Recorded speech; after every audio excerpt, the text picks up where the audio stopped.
Hello everybody, Disdonn here, and well, I'm the man buffet that's going to be playing Doki Doki Literature Club for you today.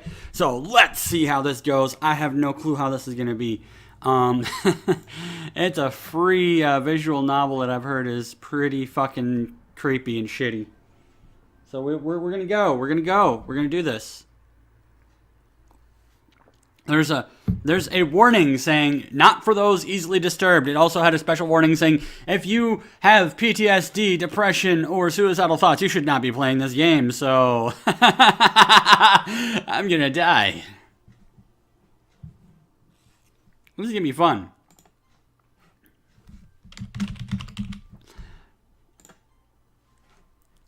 This is gonna be fun, guys. Hey!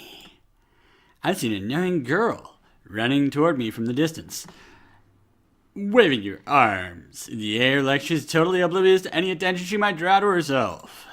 That girl is Sayori, my neighbor and good friend since we were children. You know, the kind of friend you never see yourself making today, but it just kind of works out because you've known each other for so long. Well, we used to walk to school together on days like this, but starting around high school, she would oversleep more and more frequently, and I would get tired of waiting up. But if she's going to chase after me like this, I almost feel better off running away. However, I just sigh and idle in front of the crosswalk and let Sayori catch up to me. I overslept again, but I caught up to you this time. Maybe, but only because I decided to stop and wait for you. Oh, maybe, but only because I decided to stop and wait for you. You say that like you were thinking about ignoring me. That's mean, Disdonn. Well, if people stare at you for acting weird, then I don't want them to think that we're a couple or something. Fine. But you did wait for me after all. I guess you don't have it in you to be mean even if you want to. Whatever you say, Sayori. Cross the street together and make our way to the school. As we draw near, the streets become increasingly speckled with other students making their daily commutes. By the way, Disdonn, have you decided on a club to join yet? A club? I told you already I'm not really interested in joining any clubs. The music? Hang on. I know why. It's happy, cheerful music, and thank you for letting me know. That's what you're there for. Reminding me that I'm stupid and forgot to turn my music back on. I haven't been looking either. That's not true. You told me you would join a club this year. Did I? Sure, it's possible that I did, but in one of our many conversations where I dismissively go along with whatever she's going on about, Sayori likes to worry a little too much about me, even when I'm perfectly content just getting by on average while spending my free time on games and anime. I swear that is totally not just me. Is that better, Spider? Also, hello everybody who is new. I am just starting. I have never played this before. I am probably going to be freaked the fuck out, so don't worry. I was talking about how I'm worried that you won't learn how to socialize or have any skills before college. Hi, Toast! Your happiness is really important to me, you know? And I know that you're happy now, but I die at the thought of you becoming a NEET in a few years because you're not used to the real world. What? What the hell's a NEET? N-E-E-T. What the fuck is that? Also, hang on. Who just gave me a thing?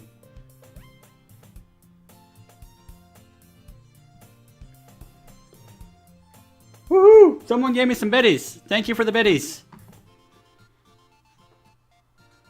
Is that you, Toast? You trust me, right? Don't make me keep worrying about you. Alright. I'll look into a few clubs if that makes you happy. No promises, though. Will you at least promise me you'll try a little? Yeah, I guess I'll promise you that. Jeez. Yay! Why do I let myself get lectured by such a carefree girl? More than that, I'm surprised I even let myself relent to her. Guess seeing her worry so much about me makes me want to ease her mind at least a little bit, even if she does exaggerate everything inside of her head. Hi, Kutsu.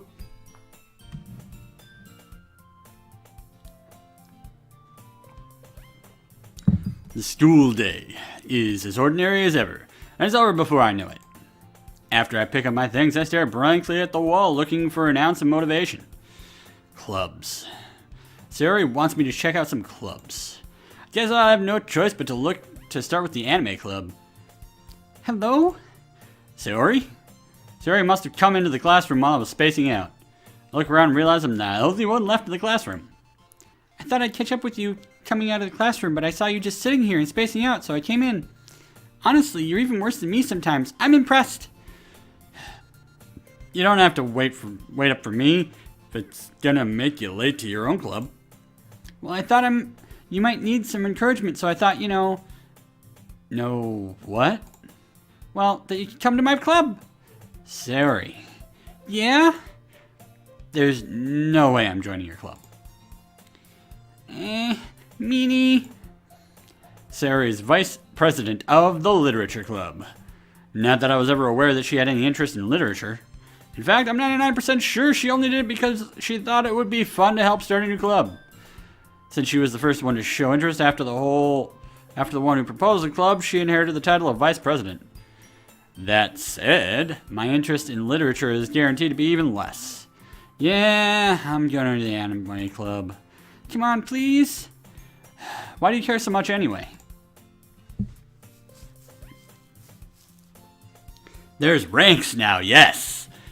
And you're almost at the highest tier, Scrooge. Hoarding those points like you know no business. Well, I kind of told the club yesterday I would bring in a new member, and Natsuki made cupcakes and everything. Don't make promises you can't keep. I can't tell if Sarah is really that much of an airhead or if she's just so cunning as to have planned all of this out. I let out a long sigh. Fine. I'll stop for a cupcake, okay? Yes, let's go!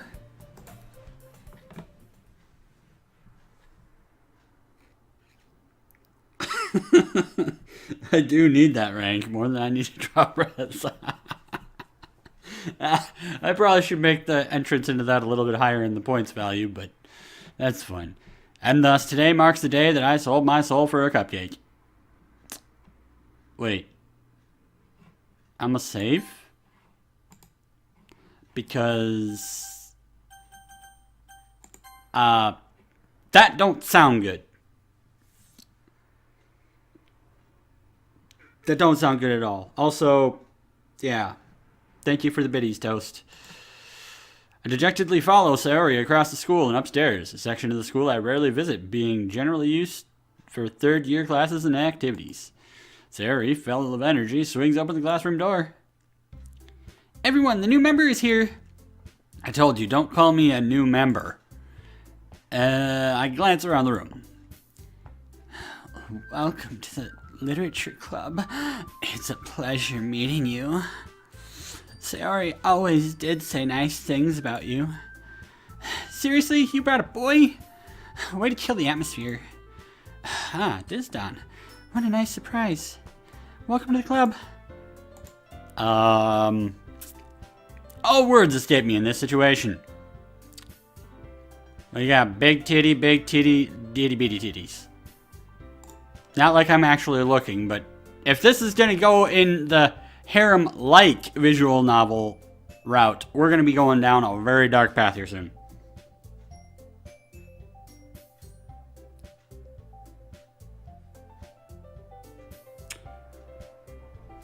ASMR? Oh boy.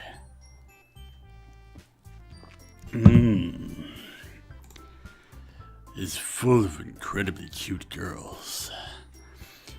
What are you looking at? If you want to say something, say it. So sorry.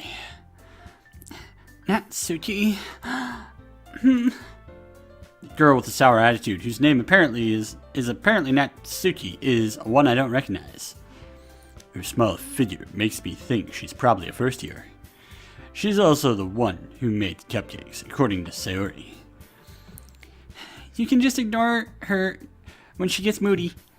Sayori says that quietly into my ear, then turns back towards the other girls. Anyway, this is Natsuki, always full of energy. And that's Yuri, the smartest in the club. Don't say things like that. Yuri, who appears comparably more mature and timid, seems to have a hard time keeping up with people like Sayori and Natsuki. Well, don't. It's nice to meet both of you. It sounds like you already know Monika, is that right? That's right. It's great to see you again, Disdonn. Monika smiles sweetly. We do know each other. Well, we rarely talked, but we were in the same class last year. Monika was probably the most popular girl in class. Smart, beautiful, athletic. Basically, completely out of my league. So having her smile at me so genuinely feels a little, you too, Monika. Come sit down, Disdonn. We made room for you at the table, so you can sit next to me or Monika. I'll get the cupcakes.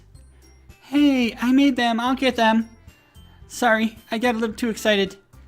Then how about I make some tea as well? The girls have a few desks arranged to form a table.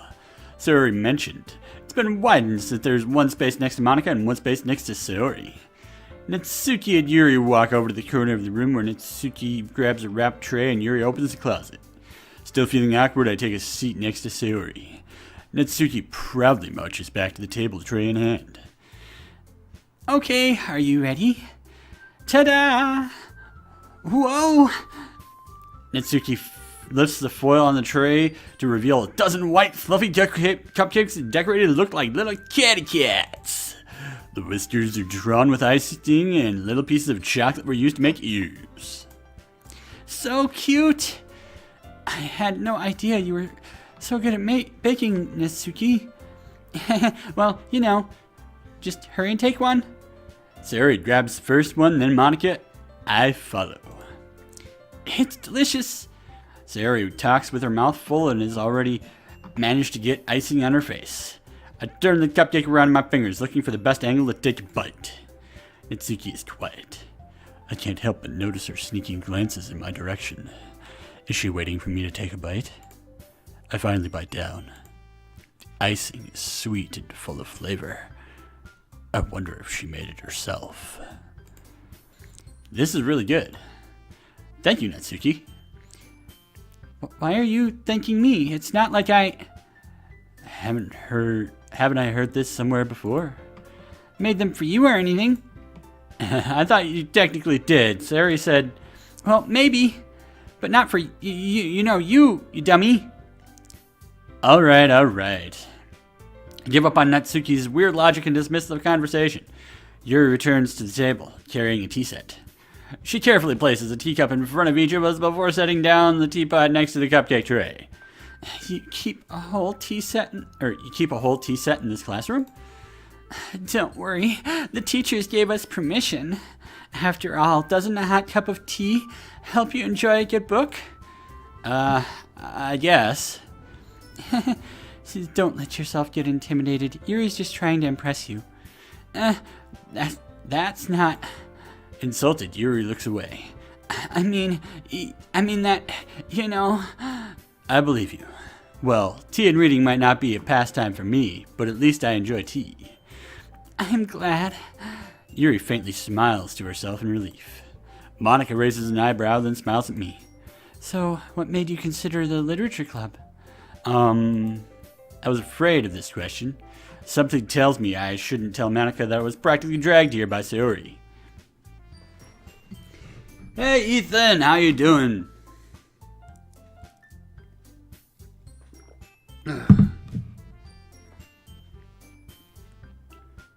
Monika, no, 100%. That wasn't a choice. What? Well, I haven't joined any clubs yet, and Sayori seemed really happy here, so... That's okay, Disdonn. Don't be embarrassed. We'll make sure you feel right at home, okay? As president of the Literature Club, it's my duty to make the club fun and exciting for everyone. Monika, I'm surprised.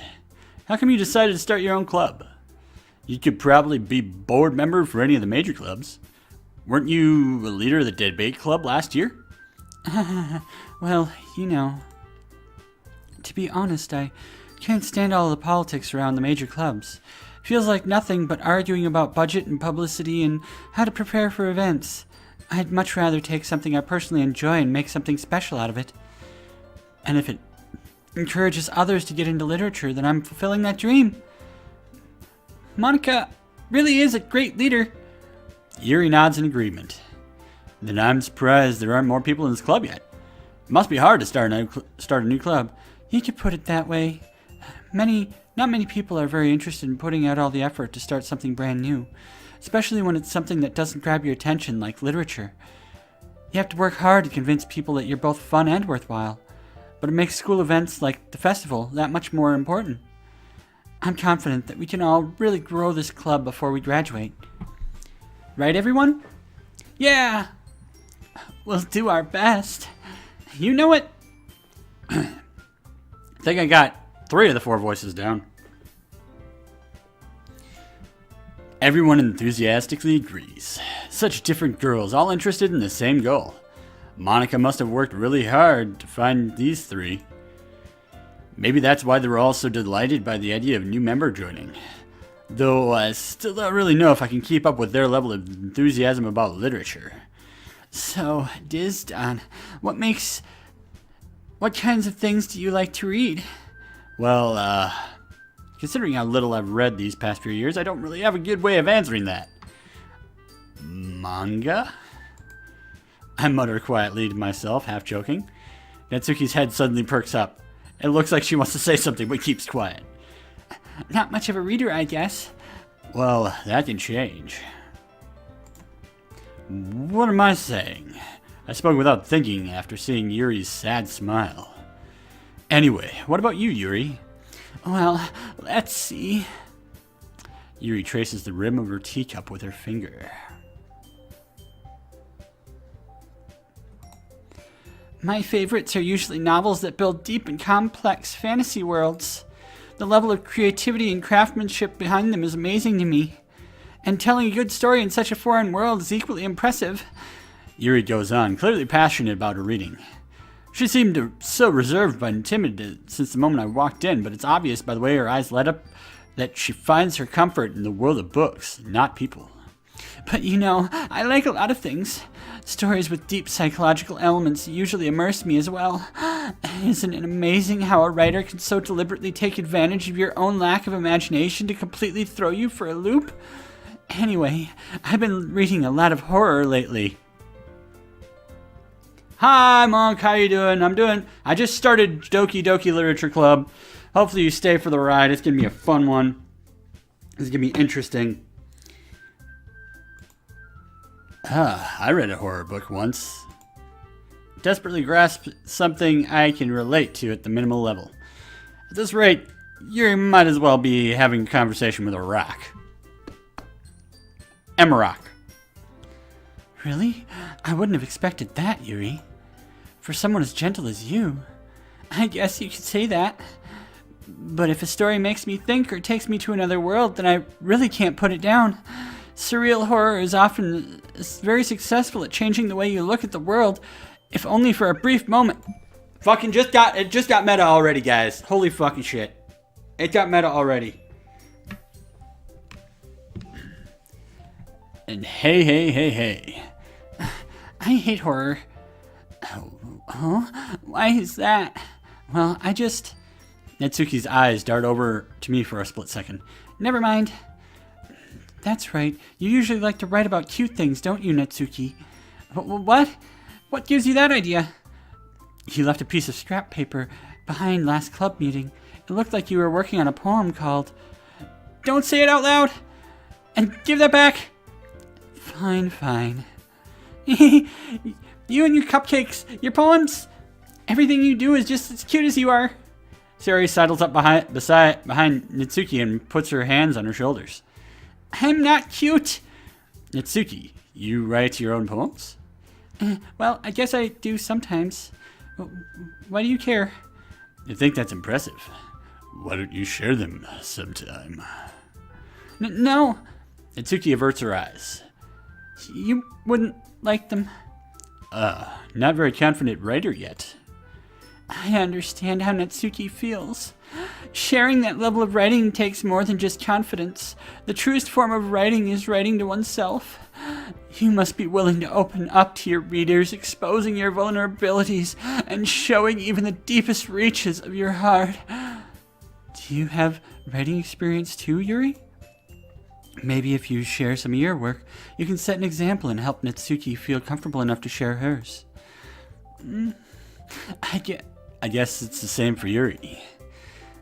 Aw, I wanted to read everyone's poems. Well, we all sit in silence for a moment. Okay, I have an idea, everyone. Natsuki and Yuri look quizzically at Monica. Let's all go home and write a poem of our own. The next time we meet, we'll all share them with each other. That way, everyone is even. Yeah, let's do it! Plus, now that we have a new member, I think it'll help us all get a little more comfortable with each other, strengthen the bond of the club. Isn't that right, Disdonn? Monica smiles warmly at me once again. Hold on, there's still one problem. What's that? Now that we're back to the original topic of me joining the club, I bluntly come forth with what's been on my mind the entire time. I never said I would join this club. Sari may have convinced me to stop by, but I never made any decision. Still have other clubs to look at, and, I lose my train of thought. All four girls, stare back at me with dejected eyes. Don't look at me like that. You're not gonna make me do things, guys. But, I'm sorry, I thought, Disdonn. You all... I'm defenseless against these girls. How am I supposed to make a clear-headed decision when it's like this? That is, if writing poems is the price I need to pay in order to spend every day with these beautiful girls, Right. Okay, I've decided then. I'll join the literature club. One by one, the girls' eyes light up. Yes, I'm so happy! Sari wraps her arms around me, jumping up and down. Hey! You really did scare me for a moment. If you really just came for the cupcakes, I'd be super pissed. Then that makes it official. Welcome to the literature club. Thanks, I guess. Okay, everyone. I think with that, we can officially end today's meeting on a good note. Everyone remember tonight's assignment. Write a poem to bring next meeting so we can all share. Monica looks over to me once more. Disdonn, I look forward to seeing how you express yourself. Yeah? Can I really impress the class star Monica with my mediocre writing skills? I already feel the anxiety welling up inside me. I'm gonna need a drink for this.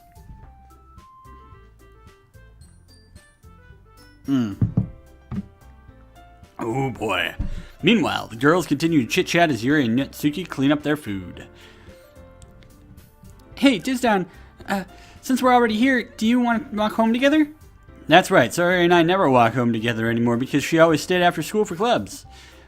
Sure, might as well. Yay!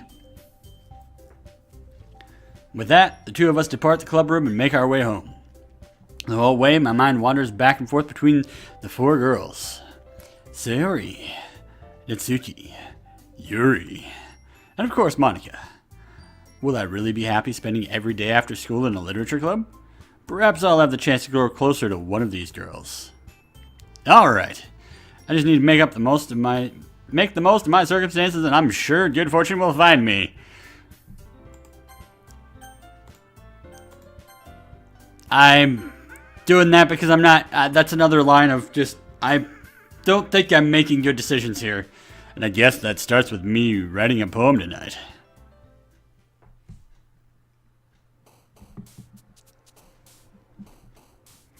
Time to write a poem. Pick words you think your favorite club member will like. Something good might happen to whoever likes the poem the most.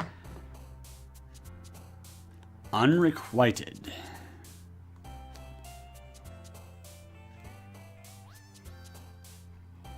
Pure. Philosophy. Unending. Incapable. Anxiety. Jump. Graveyard. Melancholy. Heart. question, dream, color, nightgown, starscape, tears, shame, bliss, scars, and love. I don't know what I did. Hi again, Disdonn. Glad to see you didn't run away on us. Ha ha ha. Nah, don't need to worry. This might be a little strange for me, but I'll at least keep up my word. I'm back at the literature club. I was the last to come in, so everyone else is already hanging out. Thanks for keeping your promise, Disdonn.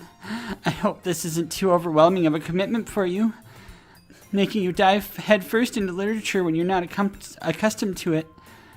Oh, come on. Like he deserves any slack. Sari told me you didn't even want to join any clubs this year. And last year, too. I don't know if you plan to just come here and hang out or what. But if you don't take it seriously, then you won't see the end of it. Natsuki, you certainly have a big mouth for someone who keeps their manga collection in the club room.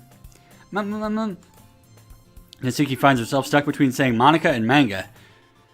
Manga is literature. Swiftly defeated, Natsuki plops back into her seat. Don't worry, guys. Disdonn always gives his best as long as he's having fun.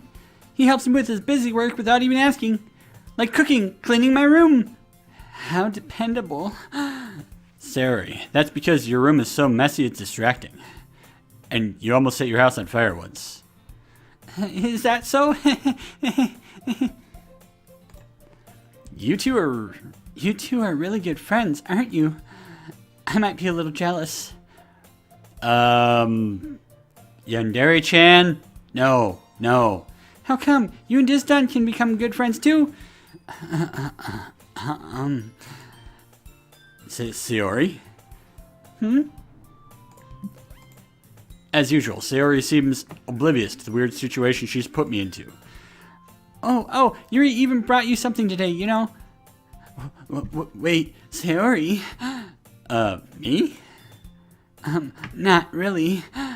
Don't be shy. It's really nothing. What is it? Never mind. Sayori made it sound like a big deal when it's really not. What do I do? I'm sorry, Yuri. I wasn't thinking. I guess it means it's up to me to rescue the situation. Hey, don't worry about it. First of all, I wasn't expecting anything in the first place. So any nice gesture from you is a pleasant surprise. It'll make me happy no matter what. Is that so? Yeah, I won't make a big deal if you don't want it to be. Alright. Well, here. Yuri reaches into her bag and pulls out a book. I didn't want you to feel left out, so I picked out a book that I thought you might enjoy. It's a short read, so it should keep your attention even if you don't usually read. And we could, discuss it if you wanted. This is, How is this girl accidentally being so cute? She even picked out a book she thinks I'll like, despite me not reading much. Yuri, thank you. I'll definitely read this. I enthusiastically take the book. Phew. Well, you can read it at your own pace. I look forward to hearing what you think. Hi, Paladin. How you doing? This is me doing this before I I will end and then host Worst Best Friends when they start streaming. But I'm doing some Doki Doki Literature Club today. It's different. Very different. Now that everyone's settled in, I expected Monica to kick off some scheduled activities for the club. But that doesn't seem to be the case. Sayori and Monica are having a cheery conversation in the corner. Yuri's face is already buried in book. I can't help but notice her intense expression, like she was waiting for the chance. Meanwhile, Natsuki is rummaging around in the closet. Really curious to talk to Yuri a little bit more. But at the same time, I would feel bad for distracting her from reading. Catch a glimpse of the cover of her book. Looks like the same book that she lent to me. More than that, she seems to be on the first few pages. Crap. Think she noticed me looking at her. She sneaks another glance at me. Then our eyes meet for a split second. Surprising amount of heart and also creep. Apparently it's very creepy and twisted. But that only makes her hide her face deeper in her book. Sorry, I was just spacing out. I mutter this, sensing I made her uncomfortable. You know what else had a lot of heart? Dream Daddy. This is very much along the same lines as far as like art style. It's very, very shimmery and shiny looking. It's pretty. Oh, it's fine. If I was focused, then I probably wouldn't have noticed in the first place. But I'm just rereading a bit of this, so... That's the book you gave me, right? Mm-hmm. I wanted to reread some of it. Not for any particular reason. Just curious, how come you have 2 copies of the same book? Well, when I stopped by the bookstore yesterday, that's not what I meant. I just happened to buy 2 of them. Ah, I see. There's something fairly obvious here that Yuri isn't telling me, but I decide to let it go. Let it go, let it go. I'll definitely start reading it soon. I'm glad to hear. Once it starts to pick up, you might have a hard time putting it down. Just like you might have a hard time putting me down. It's a very engaging and relatable story. Is that so? What's it about, anyway? Well, Yuri closes the book and scans her eyes over the back. The book's titled Portrait of Markov. It's an ominous-looking eye symbol on the front cover. Alright, I just wanted to make sure I don't accidentally give anything away. Basically, it's about this girl in high school who moves in with her long-lost younger sister, but as soon as she does so, her life gets really strange. She gets targeted by these people who escaped from a human experiment prison, and while her life is in danger, she needs to desperately choose who to trust. No matter what she does, she ends up destroying most of her relationships, and her life starts to fall apart. That's kind of dark, isn't it? Yuri made it sound like it was going to be a nice story, so that dark turn came from nowhere. You know, like the dark turn that this is probably going to take. Yuri gently giggles all of a sudden. Are you a fan? Are you not a fan of that sort of thing, Disdonn? No, it is not that. It's, I can definitely enjoy those kinds of stories, so don't worry. I hope so. Yeah, I totally forgot that Yuri is into those things. She's so shy and reclusive on the outside, but her mind seems to be completely different. It's just that those kinds of stories, they challenge you to look at life from a strange new perspective.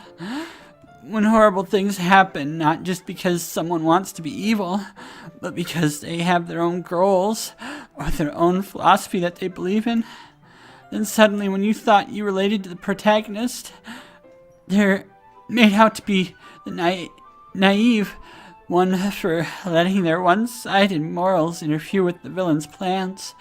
I'm rambling, aren't I? Not again. I'm sorry. Hey, don't apologize. I haven't lost interest or anything. Well, I guess it's alright then. But I feel like I should let you know that I have this problem. When I let things like books and writing fill my thoughts, I kind of forget to pay attention to other people. So I'm sorry if I end up saying something strange. And please stop me if I start talking too much.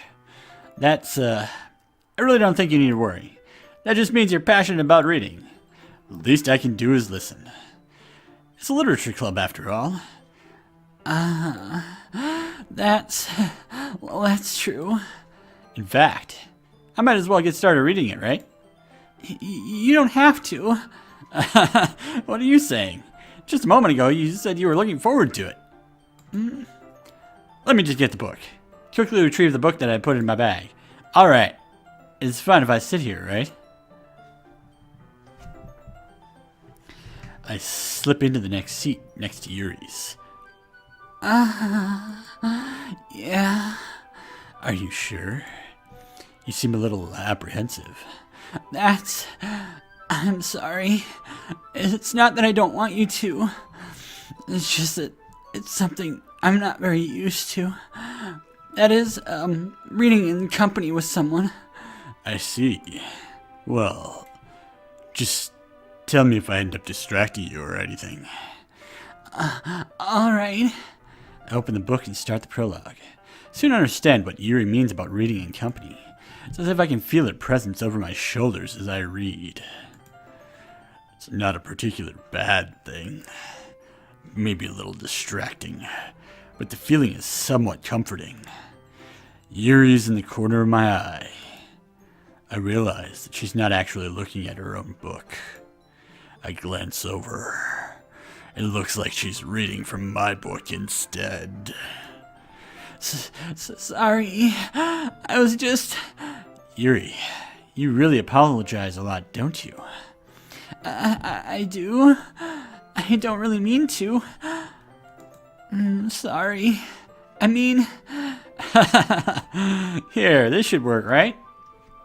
Slide my desk up until it's right up against Yuri's and hold my book a little more between the two of them. I suppose so. Yuri timidly closes her own copy. Once we each lean in a little bit, our shoulders are almost touching. It feels like my left arm is in the way, so instead I use my right hand to hold the book open. I guess that makes it kind of difficult to turn the page. Here. Yuri takes her left arm out and holds the left side of the book between her thumb and forefinger. I do the same with my right arm on the right side of the book. That way I turn a page and Yuri slides it under her thumb after it flips to her side. But in holding it like this, we're huddled even closer together than before. It's actually kind of distracting me. It's as if I can feel the warmth of Yuri's face, and she's in the corner of my vision. Are you ready? Huh? To turn the page. Sorry. I think I got a little bit distracted for a second. Glance over at Yuri's face again, and our eyes meet. I don't know how I'll be able to keep up with her. That's okay. You're not as used to reading, right? I don't mind being patient if it takes you a bit longer. It's probably the least I can do, since you've been so patient with me. I'm making it dirtier with my voices. I'm not sorry at all. Yeah, thanks. We continue reading. Yuri no longer asks me if I'm ready to turn the page. Instead, I just assume that she finishes the page before me, so I turn it by my own volition. We continue the first chapter in silence. Even so, turning each page almost feels like an intimate exchange. My thumb gently letting go of the page, letting it flutter over to her side as she catches it under her own thumb. Hey, Yuri. This might be a silly thought, but the main character kind of reminds me of you a little bit. You think so?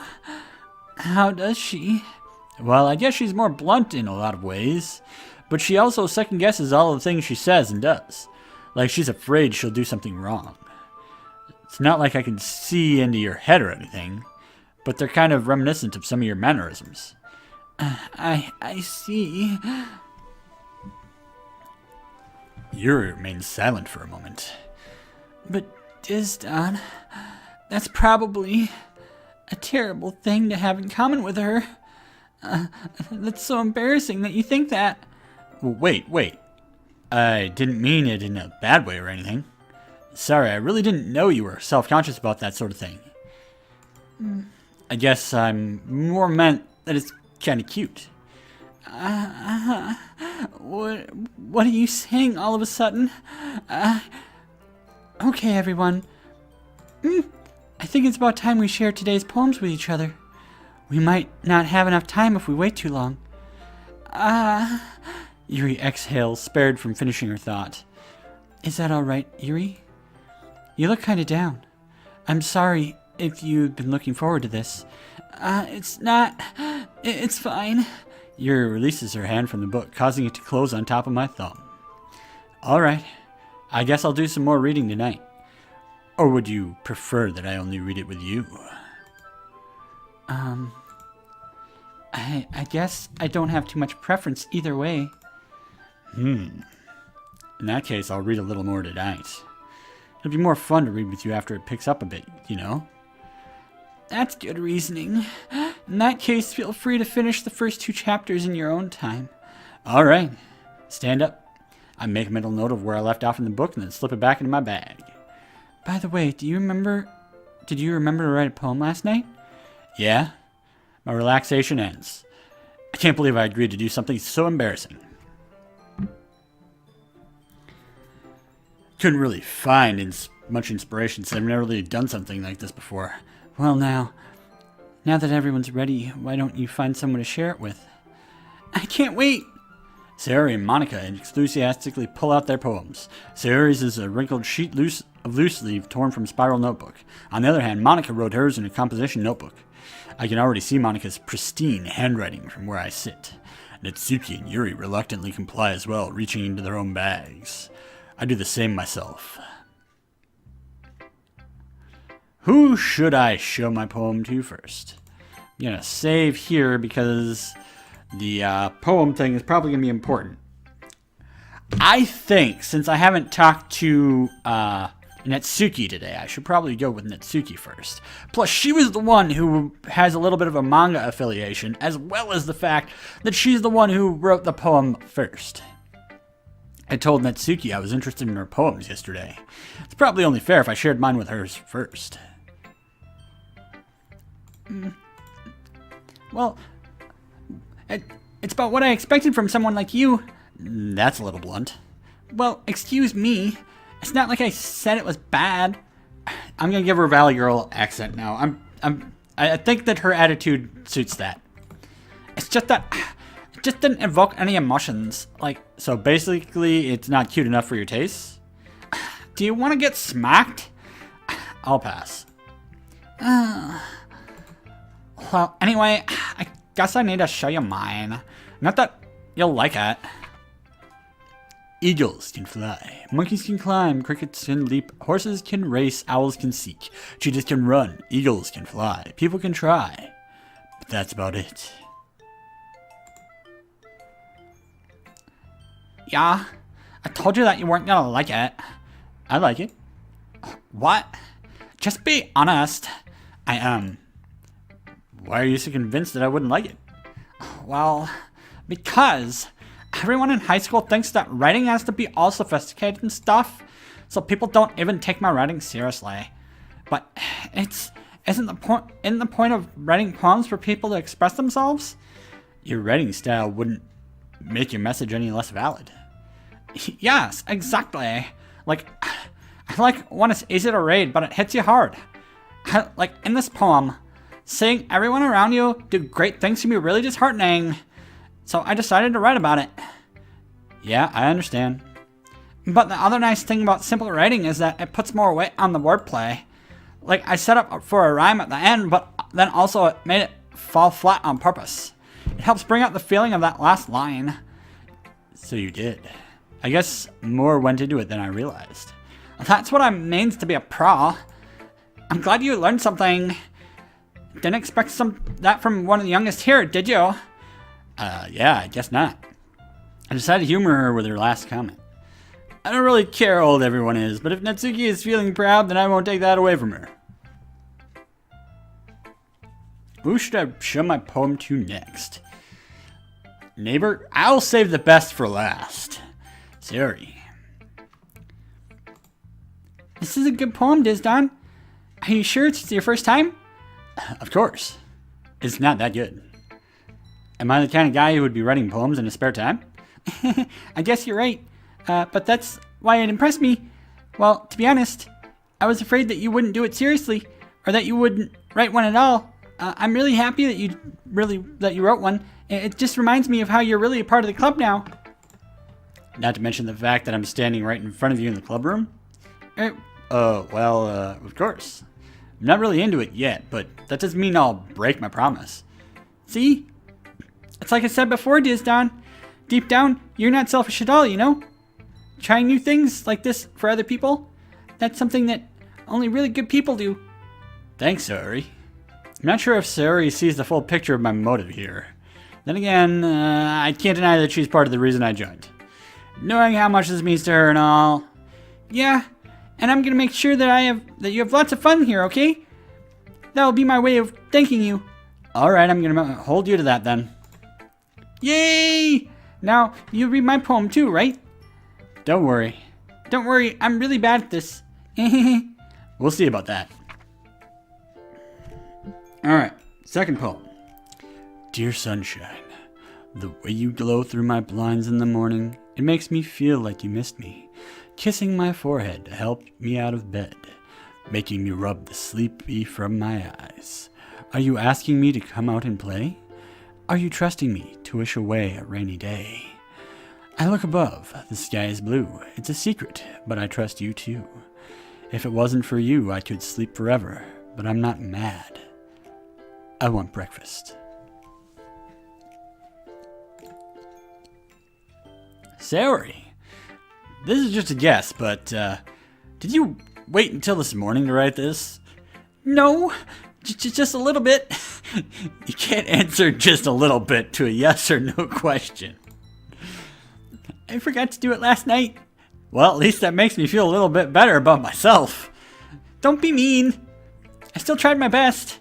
Yeah. I didn't mean to say that it was a bad poem. It came out nice. Or how should I put it? Sounds just like you. Really? Yeah. Especially that last line. I made eggs and toast. Even though you were late to school?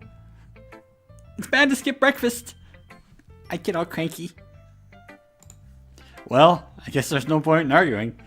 Anyway, thanks for showing me. This was so much fun. Monica's the best. Ah, yeah.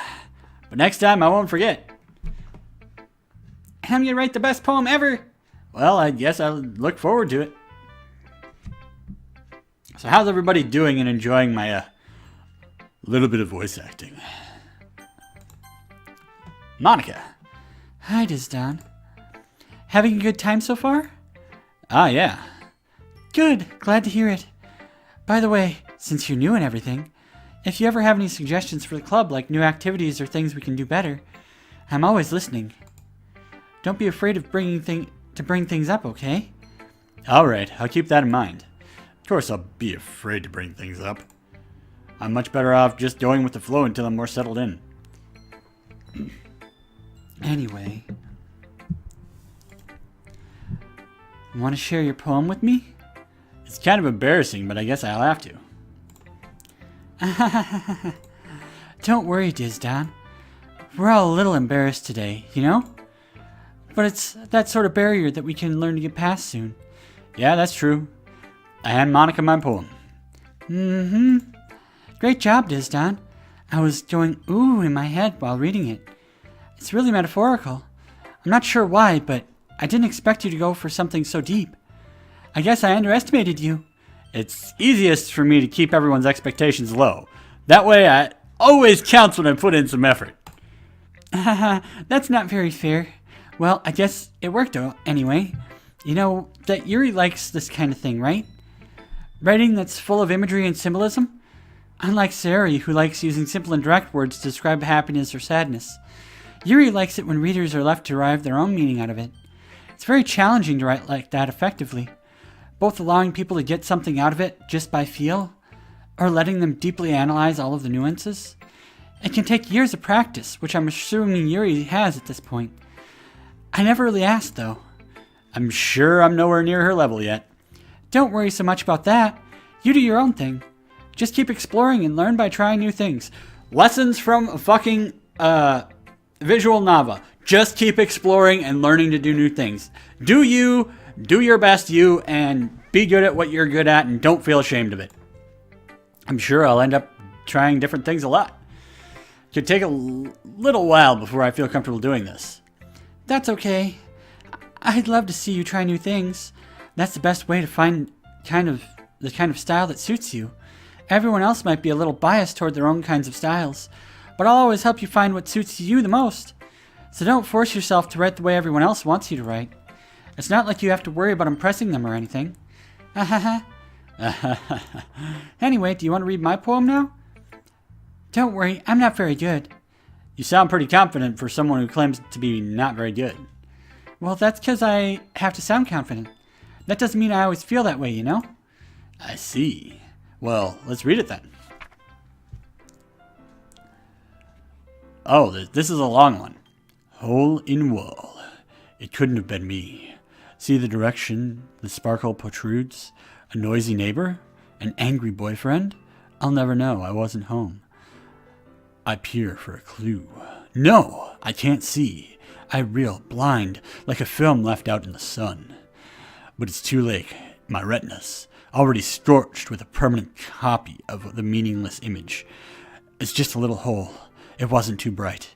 It was too deep, stretching forever into everything. A hole of infinite choices. I realized now that I wasn't looking in. I was looking out, and he, on the other side, was looking in.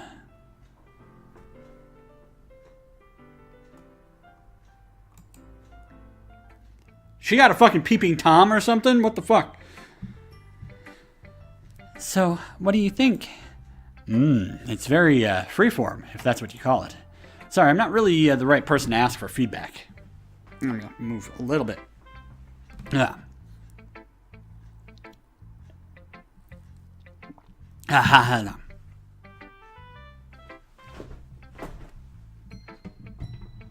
Alright.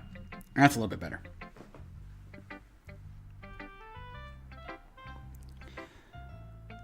Wait. I think I'm...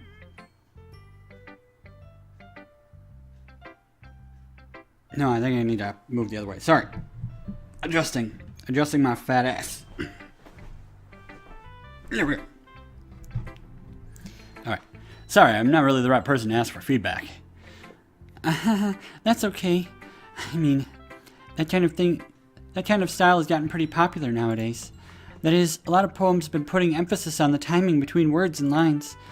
When performed out loud, it can be really powerful. What was the inspiration behind this one? Well, I'm not sure if I know how to put it. I guess you could say that I had some kind of epiphany recently. It's been influencing my poems a little bit. An epiphany? Yeah, something like that. I'm kind of nervous to talk about deep stuff like that because it's kind of coming on strongly.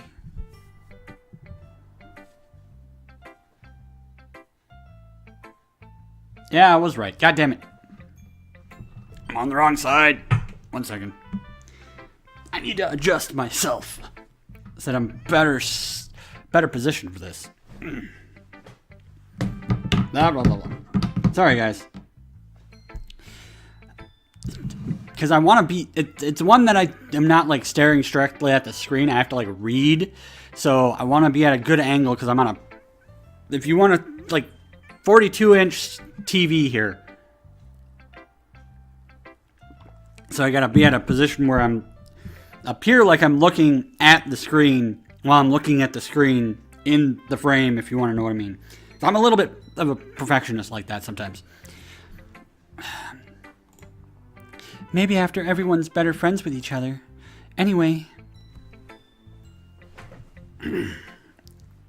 Here's Monica's writing tip of the day. Sometimes when you're writing a poem or story, your brain gets too fixated on a specific point. If you try so hard to make it perfect, then you'll never make any progress. Just focus on yourself. Just force yourself to get something down on paper and tidy it up later. Another way to think about it is this. If you keep your pen in the same spot for too long, you'll just get a big dark puddle of ink. So just move your hand and go with the flow. That's my advice for today. Thanks for listening. Well, there's only one left. You go with my waifu, if you would like to call it that. 'Cause honestly, I hate to say it. Oh god, I think I fucked him up. Yep, I think I unplugged this a little.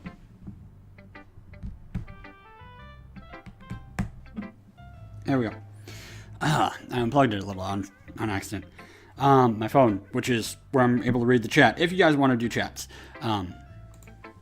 As Yuri reads the poem, I notice her eyes lighten. Exceptional. What was that? Did I say that out loud?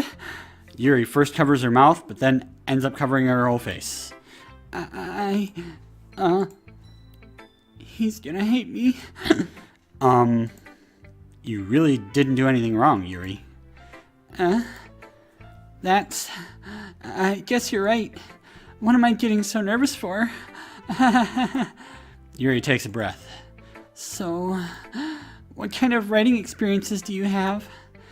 Your use of imagery and metaphors indicates you've written a lot of poetry before. Actual truth here, I've been a writer. I have written things. I have a novel I've written poetry. One day I might actually do a live stream of real life shit, so. Really? Wow, that's a huge compliment coming from you. This is actually my first time, really. Wrong. Huh? Yuri stares at me blankly, then looks at my poem again. Well, I know that.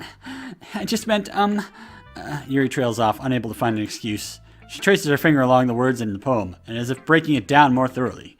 Yeah, okay. This is the reason I was able to tell. It's just that there are specific writing habits that are usually typical of new writers, and having been through that myself, I kind of learned to pick up on them. I think that the most noticeable thing I recognize in new writers is that they try to make their style very deliberate. In other words, they tend to pick a writing style separate from the topic matter, and then form fit the two together. The end result is that both the style and the expressiveness are weakened. Once Yuri finds her train of thought, it's as if her demeanor totally changes. Her stammering is completely gone, and she sounds like an expert. Of course, that's not something you can be blamed for. There are so many different skills and techniques that go into writing even a simple poem. Not just finding them and building them, but getting them to work together is probably the most challenging part. It might take you some time, but it all comes with practice and learning by example and trying new things. I also hope that everyone else in the club gives you valuable feedback. Natsuki can be a little biased, though. Biased? How? Well, never mind. I shouldn't be talking about people like that. Sorry. It's fine. I'm not sure if Yuri is apologizing to herself, to me, or to Natsuki. Do you mind if I read your poem now? Please do. I'd love to share my thought process behind it.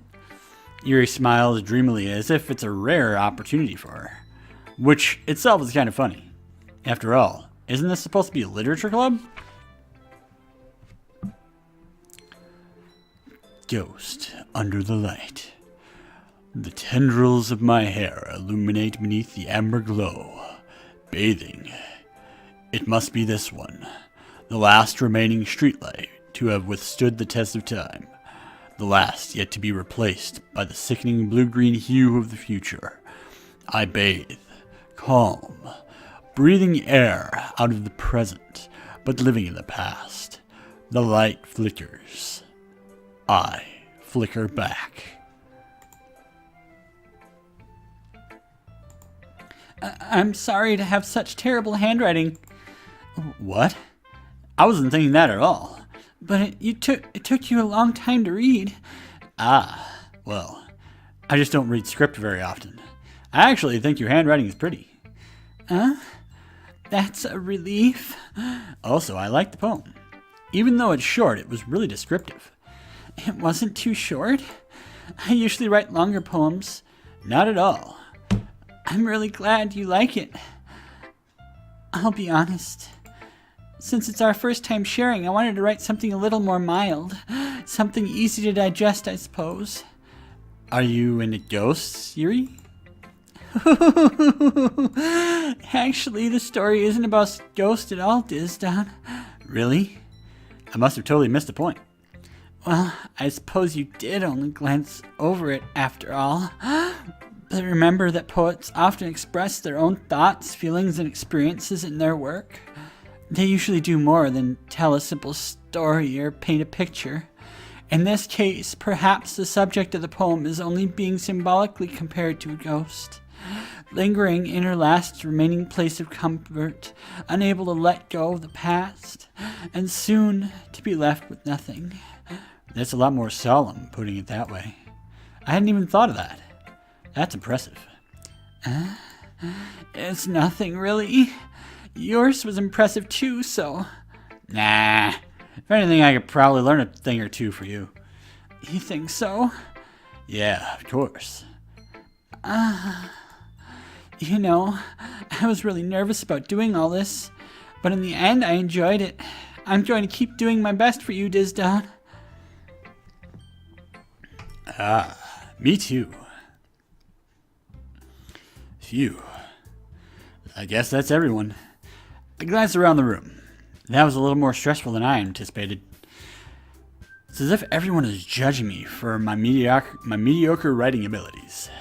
Even if they're just being nice, there's no way my poems can stand up to theirs. This is a literature club after all. I sigh. I guess that's what I ended up getting myself into. Across the room, Sayori and Monica are happily chatting. My eyes land on Yuri and Natsuki. They gingerly exchange sheets of paper, sharing their respective poems. As they read in tandem, I watch each of their expressions change. Natsuki's eyebrows furrow in frustration. Meanwhile, Yuri smiles sadly. What's with this language? Did you say something? It's nothing. Natsuki dismissively returns the poem to the desk with one hand. I guess you could say it's fancy. Thanks. Yours is cute. Cute? Did you completely miss the symbolism or something? It's clearly about the feeling of giving up. How can you be so... How can that be cute? I know that. It just meant... the language, I guess. It was trying to say something nice. You mean you have to try that hard to come up with something nice to say? Thanks, but I really didn't come out nice at all. Well, I do have a couple of suggestions. Well, if I was looking for suggestions, I would have asked someone who actually liked it. Which people did, by the way. Sayori liked it, and Disdonn did too. So based on that, I'll gladly give you some suggestions of my own. First of all, excuse me, I appreciate the offer, but I've spent a long time establishing my writing style. I don't expect it to change anytime soon, unless of course I come across something particularly inspiring. Which I haven't yet. Ooh, burn! And Disdonn liked my poem too, you know. He even told me he was impressed by it. Natsuki suddenly stands up. Oh, I didn't realize you were so invested in trying to impress our new member, Yuri. That's not what you're just, Yuri stands up as well. Maybe you're just jealous that Disdonn appreciates my advice more than he appreciates yours. And how did and how do you know he didn't appreciate my advice more? Are you that full of yourself? No. If I was full of myself, I would deliberately go out of my way to make everything I do overly cutesy. Is everyone okay? Well, you know what? I wasn't the one whose boobs magically grew a size bigger as soon as Disdonn started showing up. Oh. Natsuki reminds you of me and my wife. I'm not sure who my wife reminds me of. It's like actually a mixture between Yuri and Natsuki at times. Because my wife can be a little bit cutesy and a little bit, weird and somber. Like me, I am everywhere. Except my wife is a lot more introverted, so she's incredibly quiet around everybody but me. Because she trusts that I'm, able to do that. Natsuki! Natsuki, that's a little, This doesn't involve you. This doesn't involve y'all. I don't like the fighting, guys. Suddenly, both girls turned toward me as if they noticed I was just standing there. Disdonn, she's trying to make me look bad. That's not true. She started it as if she could get over herself and learn to appreciate that simple writing is more effective. Then this wouldn't have happened in the first place. I don't know. I felt that was a little sassy. What's the point in making your poems all convoluted for no reason? The meaning should just jump at the reader, not force them to have to figure it out. Help me explain that to her, Disdonn. Wait, there's a reason we have so many deep and expressive words in our language. It's the only way to convey complex feelings and meaning the most effectively. Avoiding them is not only unnecessary, limiting yourself is also a waste. You understand that, right, Disdonn? Well. How did I get dragged into this in the first place? It's not like I know anything about writing. Whomever I agree with, they'll probably think more highly of me. Well,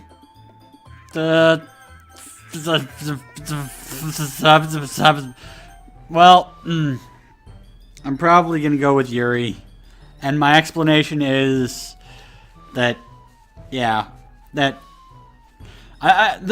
burns from Natsuki is freaking good, because that was pretty hilarious way of putting that Yuri has the hots for me, is your boobs magically grew a size bigger when I walked in the room. Because, not going to go into it, but medically that's a thing that actually can kind of happen. Natsuki, you're right that I liked your poem. See? Wait, that's not an excuse for you to be so mean. You shouldn't pick a fight just because someone's opinion is different. That's not what happened at all. Yuri wouldn't even take my poem seriously. I understand. Yuri, you're a seriously talented writer. It's no secret that I was impressed. Well, that's, But here's the thing. No matter how simple or refined someone's writing style is, they're still putting feelings into it and becomes something really personal. That's why Natsuki felt threatened when you said her poem was cute. I see. I didn't notice that. I'm sorry. But Natsuki, you took it way too far. Yuri meant well, and if you just told her how you felt, then this wouldn't have happened in the first place. Are you kidding? That's exactly what I did. It was her that... Natsuki, that's enough. You both said some things that you didn't mean. Yuri apologized. Don't you think you should too? Natsuki clenches her fists. In the end, nobody has taken her side. She's trapped, at this point being defiant only because she can't handle the pressure. I end up even feeling bad for her. Sometimes when I'm hurt, it helps to take a walk and clear my head. Sayori, she doesn't need to... You know what? I'm gonna do just that. It'll spare me from having to look at all of your faces right now. Ooh, burn.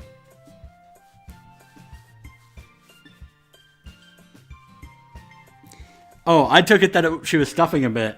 Ooh, yeah, like, hey, Ethan, welcome back. And yeah, like, I'm not going to go into what happens, but arousal makes certain things appear bigger to attract mates and such. Yeah.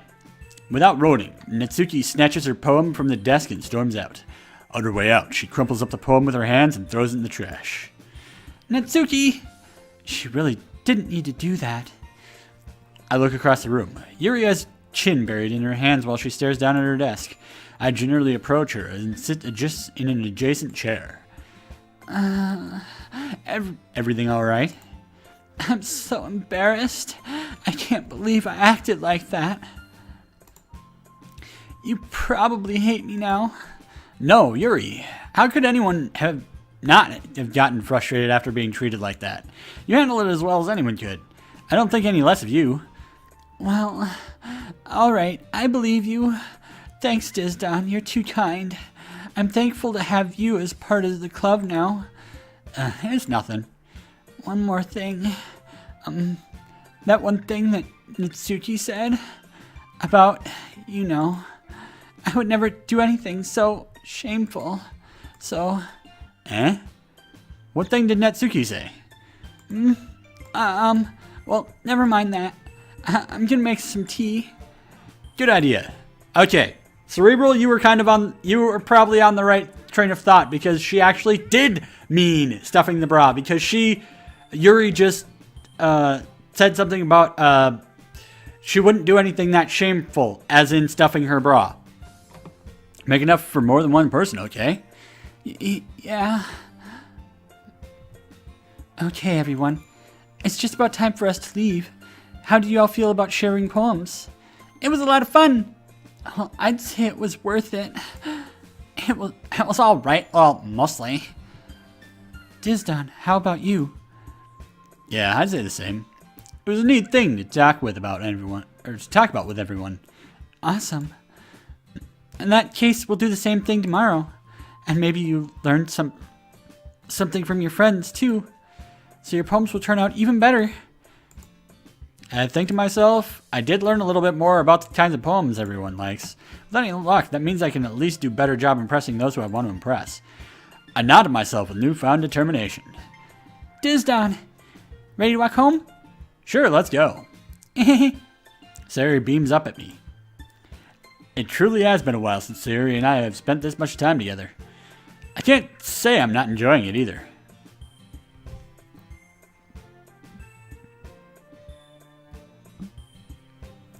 Sayori, about what happened earlier.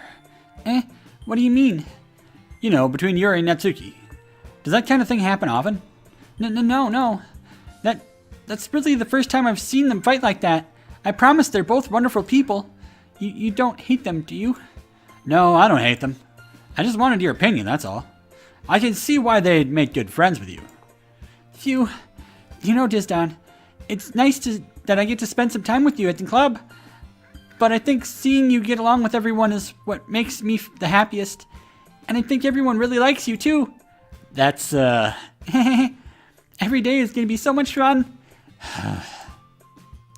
Looks like Sayori still hasn't caught on to the little situation I'm in. Sure, being friends with everyone is nice, but, does it really need to stop there?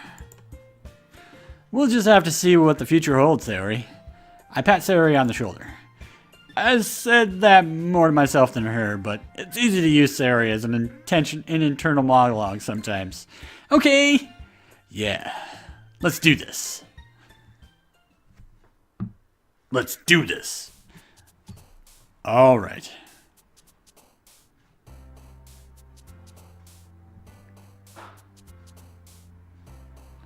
I'm gonna save again. And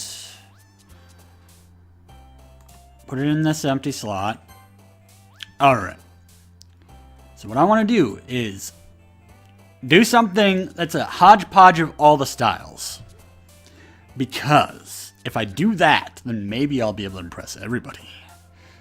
Though I do really want to impress Yuri. I already kind of have her on the hook. So pink, misery, strawberry, romance, vivid tears, vibrant, climax, boop, dazzle, cute, lust, rainbow, charm, anime, shiny, pleasure, comfort, intellectual, kitty. If this fucks up, I'll go back and try again. Another day passes, and it's time for the club meeting already. I've gotten a little more comfortable here over the past couple of days. Entering the club room, the usual scene greets me. Hi, Disdonn. Yo, Sayori. Looks like you're in a good mood today. I'm just still not used to you being in club, that's all. I see. That's a pretty simple thing to get you in a good mood. But I guess it's always the simple things with you anyway. Speaking of which, I'm kind of hungry. Will you come with me to buy a snack? No thanks. That's not like you at all. I have my reasons. Why don't we take a look at your purse, Sayori? Why that all of a sudden? No reason, really. I just wanted to look at it. Sayori nervously retrieves her coin purse. She fumbles with the latch and getting it open. Then she turns it upside down and its contents spill onto the desk. Only 2 small coins fall out. I knew it. I can see right through you, Sayori. That's not fair. How did you even know? It's simple. If you had enough money in the first place, you would have bought a snack before coming to the clubroom. So either you're not hungry and want an excuse to take a walk, or you plan to conveniently forget that you spent all your money so that I would lend you some. But there's one more thing. You're always hungry. And so that only leaves the one option. What? I give up. Don't make me feel guilty. If you feel guilty, that means you deserve to feel guilty. Oh god, this is dark. I love the voice, but it's fucking dark. Yuri suddenly giggles. I didn't notice that she was listening in. Her face is in her book, as always. I wasn't listening or anything. It was just something in my book. Yuri, tell Disdonn to let me borrow some money. That's... Don't get me involved like that, Sayori. Besides, you should only buy what you can responsibly afford. And frankly, after pulling a mischievous little stunt like that, your suffering is fair enough retribution. Did I just... I didn't mean that. I got too absorbed in my book. I really like when you speak your mind, Yuri. It doesn't happen much, but it's fun inside of you. That's... there's no way you could think that. You were right, though. I did something bad, now I have to accept the revolution. You mean the repercussion? Retribution. That... Still, coming from you, Sayori. I guess there's a little devil inside all of us, isn't there? Don't let her fool you. Sayori knows exactly what she's doing. After all, she told you guys she was bringing me to the club before she even told me. But you wouldn't have come if it weren't for the cupcakes, so I had to trick Natsuki into making them. Come on, give me more credit than that, Sayori. Who got slapped and why?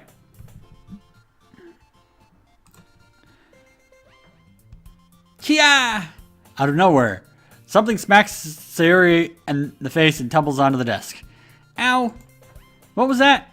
A cookie? Sure enough, it's a giant cookie wrapped in plastic. Sayori glances around. Is that is this a miracle? It's because I paid my restitution? Retribution. Actually, that one almost worked. I was just gonna give it to you. But then I heard you blab about the cupcakes. It was totally worth seeing the reaction, though. Haha. Natsuki, that's so nice of you. I'm so happy. Sayori hugs the cookie. Jeez, just eat it already. Fuck! You don't have to, make love to the damn cookie. Or is that what you're into? Sayori rapidly tears open the wrapper and takes a big bite. It's so good. Sayori suddenly claps her hand over her mouth. I bit my tongue. You're going through a lot over just one cookie. Natsuki takes a bite of her own cookie. Yours looks really good too, Natsuki. Can I try it? Jeez. Buggers can't be choosers. But yours is chocolate. Yeah, why do you think I gave you that one? Fine. Still, I'm really happy that you shared this one with me. Sayori gets out of her seat and goes behind Natsuki and wraps her arms around her. Jeez. I get it. Cookie still in hand, Natsuki reaches up to nudge Sayori off her. Sayori suddenly leans down to take a bite out of Natsuki's cookie. Hey! Did you seriously just do that? Ooh. Oh god. This is fucking hilarious. Mouthfully Sayori drops away to safety. Yuri and I laugh as well. Jeez, you're such a kid sometimes. Monica, can you tell Sayori? Natsuki glances around. Monica isn't in the club room. Where's Monica anyway? Good question. Have any of you heard anything about her being late today? Not me. Yeah, I haven't either. That's a bit unusual. I hope she's okay. Of course she's okay. She probably just had something to do today. She's pretty popular after all. Eh? You don't think she has a... I wouldn't be surprised. She's probably more desirable than all of us combined. That's true. Excuse me. Suddenly the door swings open. Sorry, I'm super sorry. There you are. I didn't mean to be late. I hope you guys weren't worried or anything. Eh? Monica chose the club over her boyfriend after all. You're so strong-willed. Boyfriend? What on earth are you talking about? Monica quizzically glances at me. Never mind that. What held you up anyway? Well, my last period today was study hall. To be honest, I kind of lost track of time. That makes a lot of sense. That makes no sense, though. You would have heard the bell ring at least. I must not have heard it, since I was practicing piano. Piano? Piano? I wasn't aware you played music as well, Monica. I don't, really. I just kind of started recently. I've always wanted to learn piano. That's so cool! You should play something for us, Monica! That's, Monica looks at me. Maybe once I get a little bit better, I will. Yay! That sounds cool. I'd also look forward to it. Is that so? In that case, I won't let you down, Disdonn. Monica smiles sweetly. I didn't mean any pressure or anything like that. Don't worry. I've been practicing a whole lot recently, and I'd really love the chance to share once I'm ready. I see. In that case, best of luck. Thanks. So, I didn't miss anything, did I? Not really. I chose to leave out Sayori's mischievous escapades. I'm sure Natsuki will end up complaining to her anyway. Looks like everyone has already settled down. Sayori somehow already finished her entire cookie. Yuri's back on her book, and Natsuki disappeared into the closet. I hear Natsuki utter an exasperated sigh from within this closet. She seems to be annoyed by something. Approach her in case she needs a hand. You looking for something in there? Freaking Monica. She never puts my stuff back in the right spot. What's the point in keeping your collection organized if someone else is just gonna mess it up? Natsuki slides a bunch of stacked books and boxes across the shelf. Manga. You read manga, right? Sometimes. Manga is one of those things where you can't admit you're really into it until you figure out where the other person stands. Yeah. And I'm not super into it either. I've read some. I have like some Trigun and Hellsing. But that's about it. I mostly watch the anime. My life is an anime. How did you know anyway? I heard you bring it up at some point. Besides, it's kind of written on your face. What's that supposed to mean? I see. There's a lone volume of manga amidst the stack of various books on the side of one of the shelves. Curious, I pull it out of the stack. There it is. Natsuki snatches it out of my hand. Then she turns to a box of manga and slips the volume right into the middle of the rest. Much better. Seeing a box set with one manga missing is probably the most irritating sight in the world. I know that feel. Get a closer look at the box set she's admiring. Parfait Girls? It's a series I've never heard of in my life. Me either. If it's real, I don't want to fucking know about it. It probably either means it's way out of my demographic or it's simply terrible. If you're gonna judge, you can do it. Go do it through the glass on that door. She points to the classroom door. Hey, I wasn't judging anything. I didn't even say anything. It was a tone of your voice. But I'll tell you one thing, Disdonn. Consider this a lesson straight from the literature club. Don't judge a book by its cover. In fact, Natsuki pulls out the first volume of Parfait Girls from the box. I'm gonna show you exactly why. Oh, wait, return. Ah! She shoves the book right in my hands. Ugh. Stare at the cover. Features 4 girls, colorful attire, striking animated feminine poses. It's exceedingly moe. Don't just stand there. What? Natsuki grabs my arm and pulls me out of the closet. I was trapped in the closet. She then takes a seat up against the wall beneath the windowsills. She pats on the ground next to her, signaling me to sit there. Wait. Okay, day 1 Yuri wants my dick and now she does? Fucking Christ. Is day 3 gonna be all Sayori? Wouldn't chairs be more comfortable? I take my seat. Chairs wouldn't work. We can't read at the same time like that. Why's that? I guess it's easier to be close together like this. Don't just say that. You'll make me feel weird about it. Natsuki crosses her arms and scooches an inch away from me. Sorry. I didn't exactly expect to be sitting this close to her either. Not that I can say it's a particularly bad thing. I open the book. It's only a few seconds before Natsuki once again inches closer, reclaiming the additional space while she hopes I won't notice. I can feel her peering over my shoulder, much more eager to begin reading than I am. Wow, how long's it been since I read the beginning? You don't go back and flip through older volumes every now and then? Not really. Maybe sometimes after I've finished a series. Hey, are you paying attention? I am. But nothing's really happened yet. So I can't talk at the same time. It looks like it's about a bunch of friends in high school. Typical slice of life affair. I kind of grew out of these since it's rare for the writing to be entertaining enough to make up for the lack of plot. So, what should I expect from this? Is there going to be plot? Well, obviously. You think I would enjoy something that didn't have a plot? I mean, well, I guess I know what you're saying. A lot of the beginning is about simple things. Like, there's a really funny chapter where they're obsessed with a guy at the ice cream shop, but that just helps you get to know the characters. And besides, it's still entertaining. But later on, there's all kinds of drama. Like, when they get into their backstories and when some of the romance starts to happen, that's really what makes it so good. There are many touching parts. Is that so? Sounds like you really know what you're talking about. Maybe I underestimated you. Hey, what? What's that supposed to mean?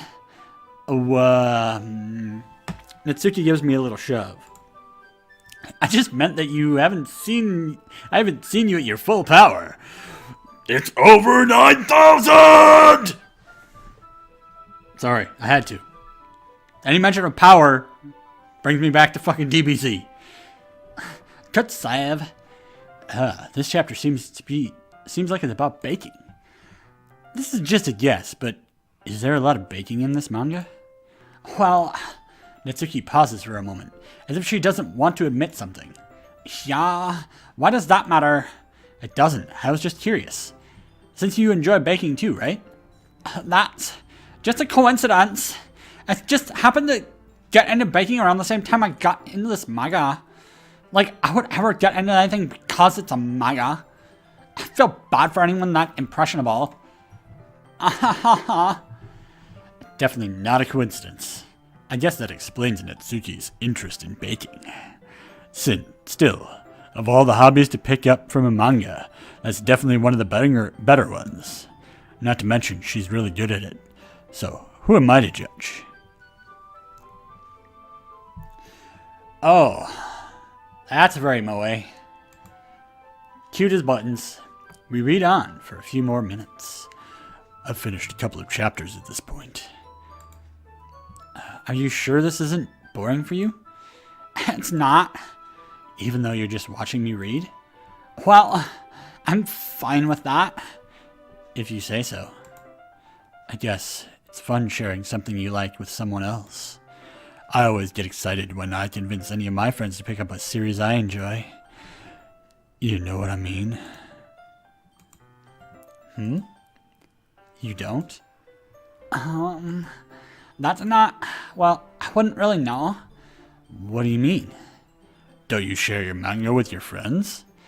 Could you not rub it in? Jeez. Sorry. Like, I could ever get my friends to read this. They just think manga is for kids. I can't even bring it up without them being all like, you still haven't grown out of that yet? Makes me want to punch them in the face. Oh, I know those kinds of people. Honestly, it takes a lot of effort to find friends who don't judge. Much less friends who are also into it.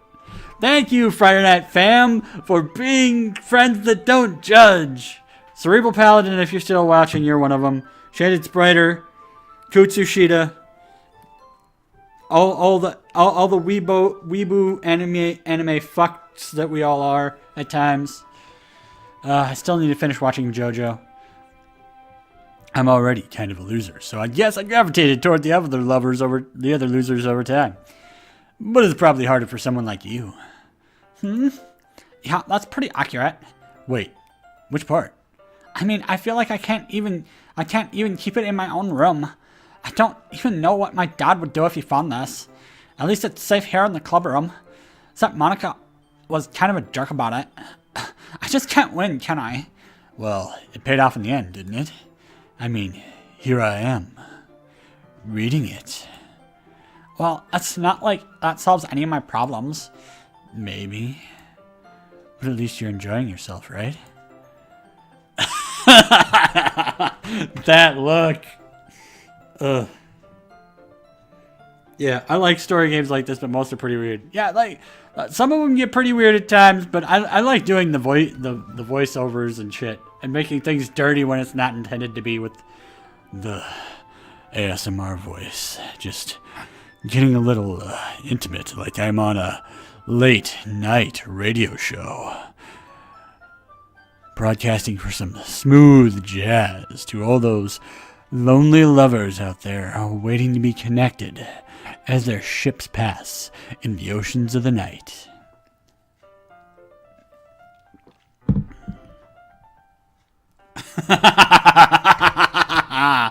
I do that pretty good, don't I? So? Jeez, that's enough. Are you gonna keep reading or what? Yeah. I flip the page. Suddenly, Natsuki starts laughing. I totally forgot that happens. Natsuki puts her finger on one of the panels. Minori is my favorite character. You always feel a little bit bad for her since she's so unlucky. But it gets on it especially bad when... Oh, I shouldn't be talking about that yet. Just finish this chapter. Natsuki's voice sparkles with excitement. It's a stark contrast to her usual bossy tone. But if she's not used to sharing her favorite manga with her friends, I can understand why. It's hard to express in words the feeling you get when connecting with someone like that. And being able to provide that to Natsuki, for whom it's a rare experience. The thought makes me smile a little to myself. Okay, everyone. Are you all ready with today's poems? Come on. Could your timing be any worse? Sorry. I just need to make sure we have enough time. Though, you do look pretty cozy over there. Natsuki suddenly notices how close she's gotten to me. She hastily slides herself a good 12 inches away from me. Just like, boop. Alright. Guess I'll stop here for now. I close the book and hand it towards Natsuki. You're just giving it back? Don't you want to know what happens? Yeah, but Monica just said. Don't be dumb. Just take it home with you. Eh? Is that really alright? I say that mostly because I really didn't plan on using my spare time to read this. Well, of course. It would take forever to finish if you didn't take it home. Just finish that one before tomorrow so we can start the next one. Oh, god damn it, woman. You're being bossy now. And if it gets bent, I'll kill you. By tomorrow? I only got partway through the volume so far. I might fall behind on some shows if I try to get through this. No! I'm gonna miss the new season of Food Wars because of this. But I suppose that's a necessary sacrifice in exchange for seeing Natsuki's enthusiastic face. Or I'm more scared of what will happen if I don't finish it. Fucking yanderes, all of them. They will stab me if I don't obey them. Alrighty then. I stand up. I return to where I put my stuff and carefully slip the book into my bag.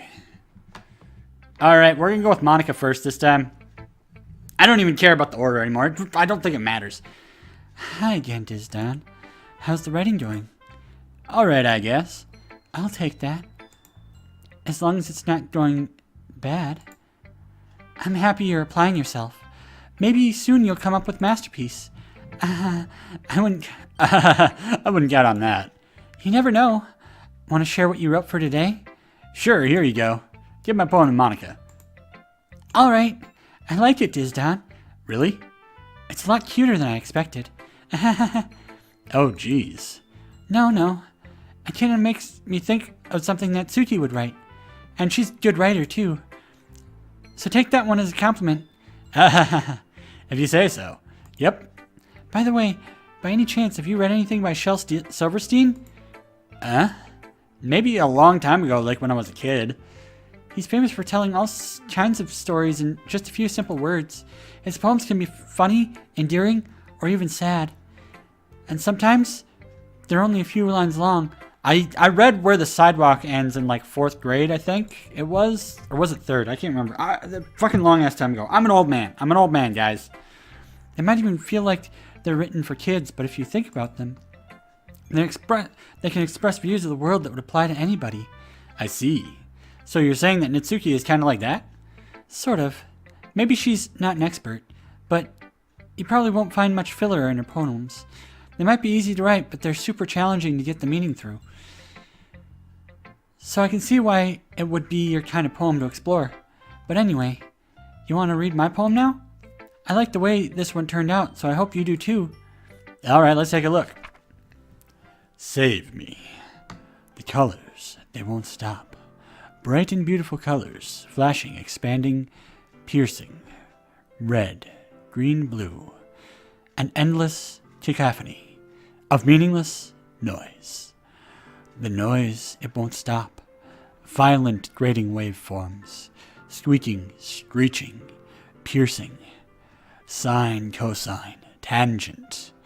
Like playing a chalkboard on a turntable. Like playing a vinyl on a pizza crust. An endless poem of meaningless. Load me. Weird. It's even more abstract than your last one, huh? I guess that's the way I write. I'm sorry if you don't like it. No, I never said that. It's just kind of a thing I'd never really seen before, I guess. Kind of like playing with my space on the paper. Choosing where and how to space your words can totally change the mood of the poem. It's almost like magic. By the way, I wrote lines really short. The way I wrote the lines really short makes it feel like they're trying to speak over the noise. I see. It's still hard for me to tell what it's about, though. Sometimes asking what a poem is about isn't the right question. A poem can be as abstract as a physical expression of a feeling, or a conversation with the reader. So putting it in that way, not every poem is about something. Anyway, here's Monica's writing tip of the day. Sometimes you'll find yourself facing a difficult decision. When that happens, don't forget to save your game. You never know when you might change your mind, or when something unexpected may happen. Wait, is this tip even about writing? Fucking meta, bitch. Fucking meta. What am I even talking about? That's my advice for the day. Thanks for listening. I'm going to take that advice. We're going to go with Natsuki, since she's probably going to like it. Natsuki reads my poem. She keeps glancing at me, then back at the poem.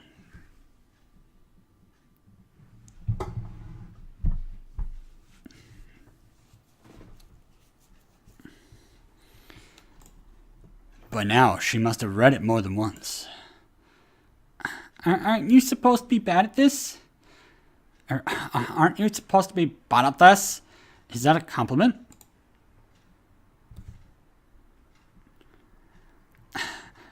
No. I mean, you know, like, Natsuki struggles to find the words she wants.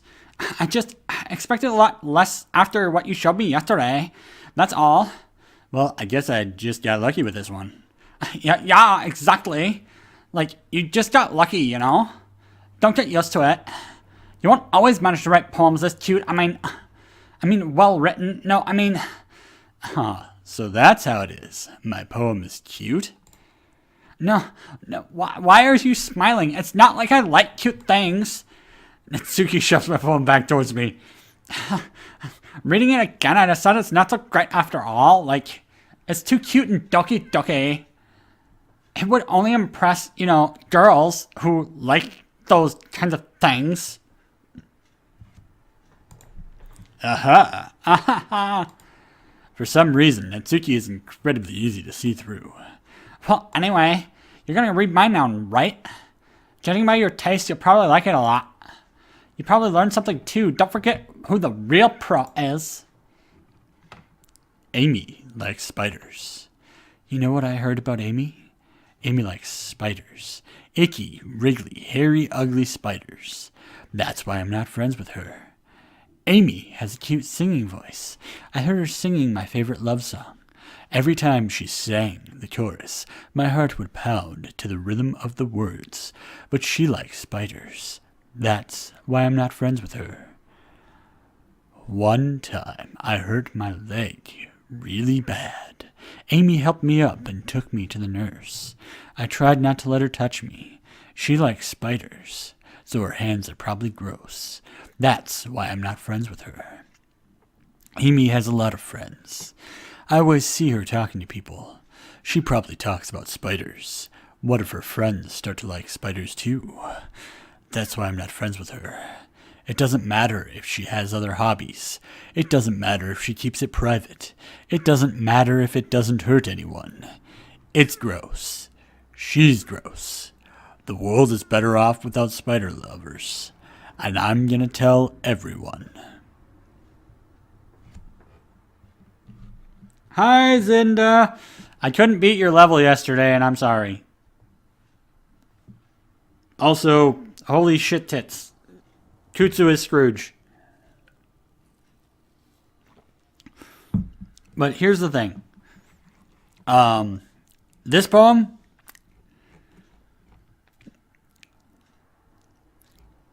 it's real fucking deep. And you want to know why? Because if it's about anything other than spiders, it becomes really dark. Like, Amy likes anything, and it's bad. Like, it can get bad real fast. This is the kind of logic that people use for... This is the kind of logic that made the world really fucked up right now. Let's just say that way. Trying not to get too political on it right now. Not bad, right? It's quite a bit longer than yesterday's. Yesterday's was way too short. I was just warming up. I hope you didn't think that was the best I could do. No, of course not. Anyway, the message is pretty straightforward in this poem. I doubt I have to explain it. Sometimes you can explain complicated issues with much simpler analogies, and it helps people realize how stupid they're being. Like, anyone would agree that the subject of this poem is an ignorant jerk. Do you know people like that? Of course, it's about how everyone thinks That doesn't matter. It can be about anything. I wrote it to be easy to relate to. Everyone has some kind of weird hobby or guilty pleasure. Exactly! Monica will love you. Monica will love me. She'll love me, or else. Everyone has some kind of weird hobby or guilty pleasure. Something that you're afraid if people find out, they'd make fun of you or think less of you. But that just makes people stupid. Who cares what someone likes as long as they're not hurting anyone and makes them happy? I think people really need to learn to respect each other for liking weird things. Well, you're definitely right. Because I like terrible fanfiction and a podcast about terrible fanfiction, and I've read on that podcast and got pretty fucking drunk on it before, so that's fun! Friday Night Fanfiction. At least I can relate to that. And I'm sure a lot of other people can too. So that's what I do best after all. I don't like writing unless there's a good message to take away from it.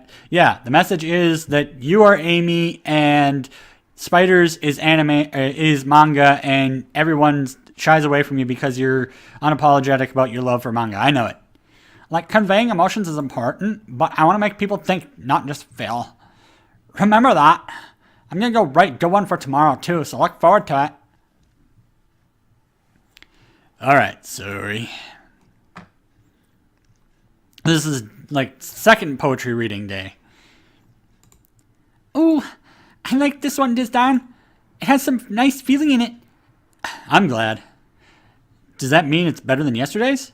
Let me think. I don't know. I guess I like them both. That's not very helpful, you know. Well, I'm not very good at figuring out if people's poems are good or bad, but that's why I just go by what my heart is. If it makes me feel things, then it must be a good poem. I'm not sure that's exactly how it works. Then again, I guess conveying feelings is a pretty important part of the whole thing. Yeah, maybe. Honestly, I don't know what kind of writing you like in the first place. Yeah, me neither. Why don't you at least try giving it some thought? You want to write something for me? That's so sweet. Yeah, right. But you're always thinking about other people. You need to think about yourself once in a while. If you don't, you might end up getting hurt at some point. Well, I don't really know what you mean, but I'll try to keep it in mind. Well, whatever. Anyway, let's see. I guess I like happy poems. Wait, sometimes I like sad poems too. Sometimes a little bit of both. There's a word for that, right? What's the word I'm looking for? Bittersweet. Yeah. I like things that are happy and things that are sad. Happy and sad? I can't see you liking something sad, Sayori. Well, I like happy the most. But sometimes when you have a little rain cloud in your head, a sad poem can give the rain cloud a little hug. Oh, god damn it, stop it, Sayori. Now I've got a fucking cloud hugging, a rain cloud being hugged by a poem. Fuck you. Fuck you, Sayori. And make a nice, happy little rainbow. Thanks for finishing off the animation in my brain. Thank you, Sayori. Sayori, that's unexpectedly poetic. It is. Maybe I'm getting better at expressing my feelings after all. Thanks, Disdonn. I should go write that down then. You can read my poem now, okay? It better not be the fucking breakfast one like yesterday.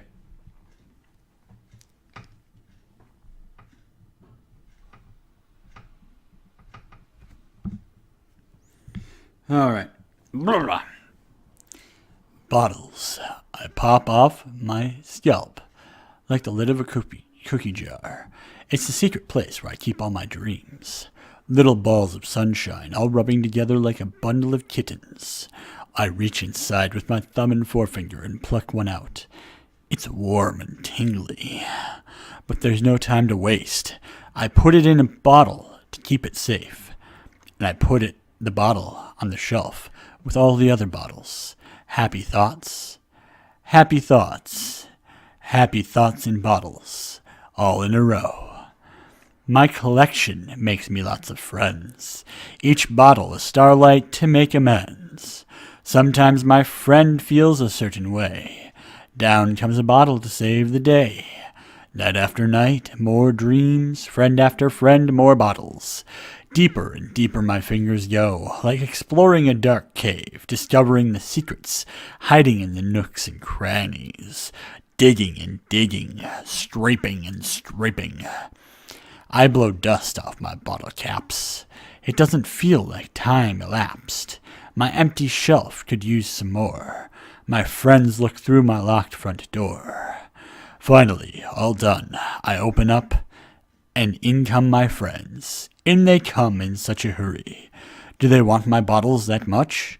I frantically pull them out from the shelf, one after the other, holding them out to each and every friend, each and every bottle. But every time I let one go, it shatters against the tile between my feet. Happy thoughts, happy thoughts, happy thoughts in shards all over the floor. They were supposed to be for my friends. My friends who aren't smiling. They're all shouting, pleading, something. But all I hear is echo, echo, echo, echo, echo inside my head. Things are getting fucking dark. Holy crap.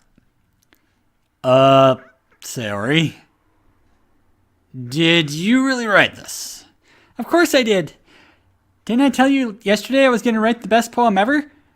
Yeah, but I didn't expecting something like this coming from you. Monica taught me a whole lot, and I've been really in touch with my feelings recently. I see that. It's almost kind of creepy. Creepy? Well, not exactly. Maybe because I'm so used to you being cheerful? Well, never mind. I'm thinking too hard about it. The point is, it came out good, so you should be proud of it. Aw, thanks. I feel like I was meant to express myself in this way. It even helps me understand my own feelings a little bit better. Writing is like magic. You got pretty passionate about this, huh? I hope you keep it up. Yeah, writing's the best. I'm gonna keep writing until I die. Probably by my own hands, in a bathtub, in a suicide. Don't get ahead of yourself. Sari always had a habit of getting obsessed with something, before dropping it no more than a week later. I wonder if this is one of those times? But seeing the passion in her eyes makes it hard for me to be pessimistic. Time for Yuri.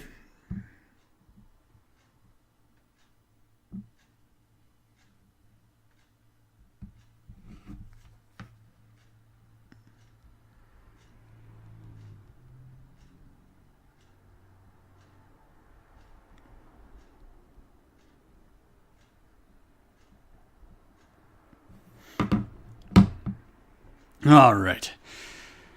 Let's see what you've written for today. This is pretty good, Disdonn. Were you influenced by seeing everyone's writing styles yesterday? I guess you could say that. I was also a bit surprised at how differently everyone writes, so I respect you for trying new things. You don't need to be afraid to be a little more daring. Metaphors can go a long way. Don't feel like you need to work your brain like turning a bunch of gears. Try letting your mind wander through your feelings and write down the things you see and hear. That's one way to truly enable your reader to see into your mind. It's a very intimate exercise. I see. That's certainly an interesting technique. Thanks for sharing. I have, an example of that, if you'd like to read it. Okay, of course. Is this the poem you wrote for today? Yuri nods and timidly hands me her poem. The raccoon. It happened in the dead of night, while I was slicing bread for a guilty snack. My attention was caught by the scuttering of a raccoon outside my window. That was, I believe, the first time I noticed my strange tendencies as an unordinary human. I gave the raccoon a piece of bread, my subconscious well aware of the consequences, well aware that a raccoon that is fed will always come back for more. The enticing beauty of my cutting knife was the symptom, the bread, my hungry curiosity, the raccoon, an urge. The moon increments its phase and reflects that much more light off of my cutting knife. The very same light that glistens in the eyes of the raccoon friend. I slice the bread fresh and soft. The raccoon becomes excited, or perhaps I'm merely projecting my emotions onto the newly satisfied animal. The raccoon is taken to following me. You could say that we've gotten quite used to each other. The raccoon becomes hungry more and more frequently, so my bread is always handy. Every time I brandish my cutting knife, the raccoon shows me its excitement. A rush of blood. Classic Pavlovian conditioning. I slice the bread, and I feed myself again.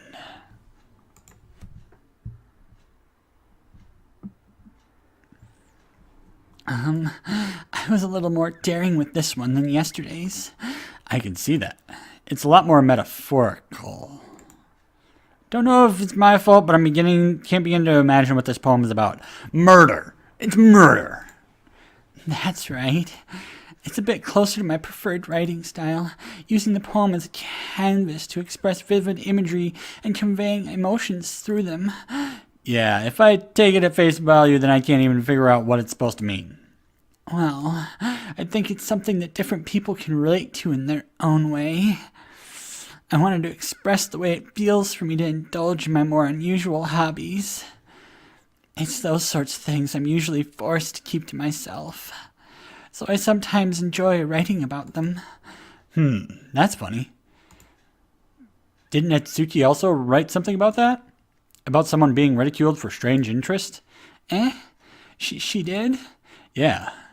She was talking about how it doesn't matter what you're into as long as you're not hurting anybody. She's right. I mean, does she really feel that way? Yeah.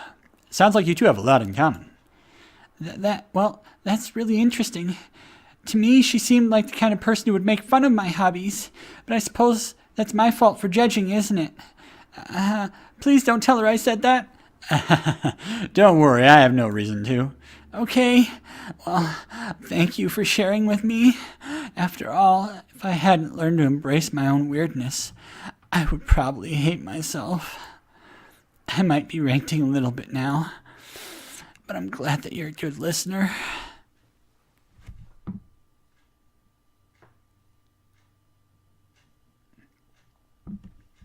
One second.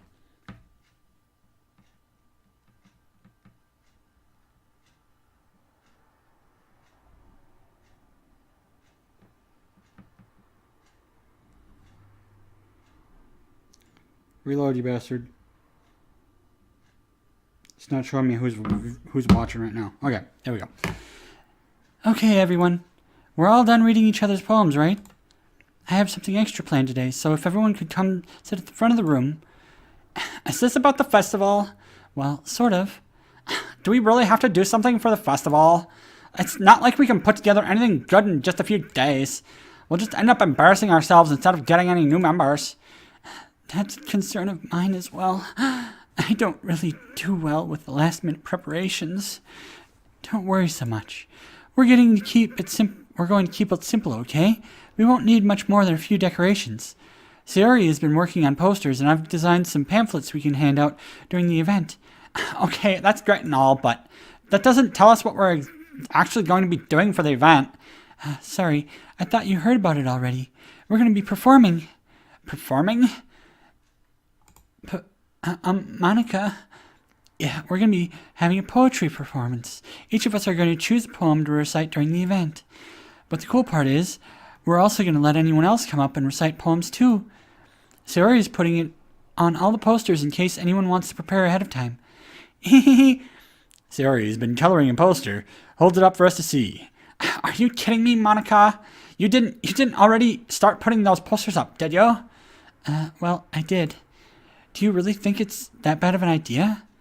Well, no, it's not a bad idea, but I didn't send it for this, you know. There's no way I'm going to be performing in front of a group of people like that. I agree with you, Natsuki. I could never, in my life, do something like that. Imagining it, Yuri shakes her head in fear. Guys! No, Sayori. I understand where they're coming from. I remember that Natsuki and Yuri have never shared their poems with anyone until just a couple days ago. It's a lot to ask of them to recite their poems out loud to a whole room full of people. I guess I kind of overlooked that. So I'm sorry. But I still think we should give it our best. We're the only ones responsible for the fate of this club. If we start the event and each put on a good performance, then it will inspire the others to do the same. And the more people who perform, the better we'll be able to show everyone what literature is all about. Yeah, it's about expressing your feelings, being intimate with yourself, finding new horizons, and having fun.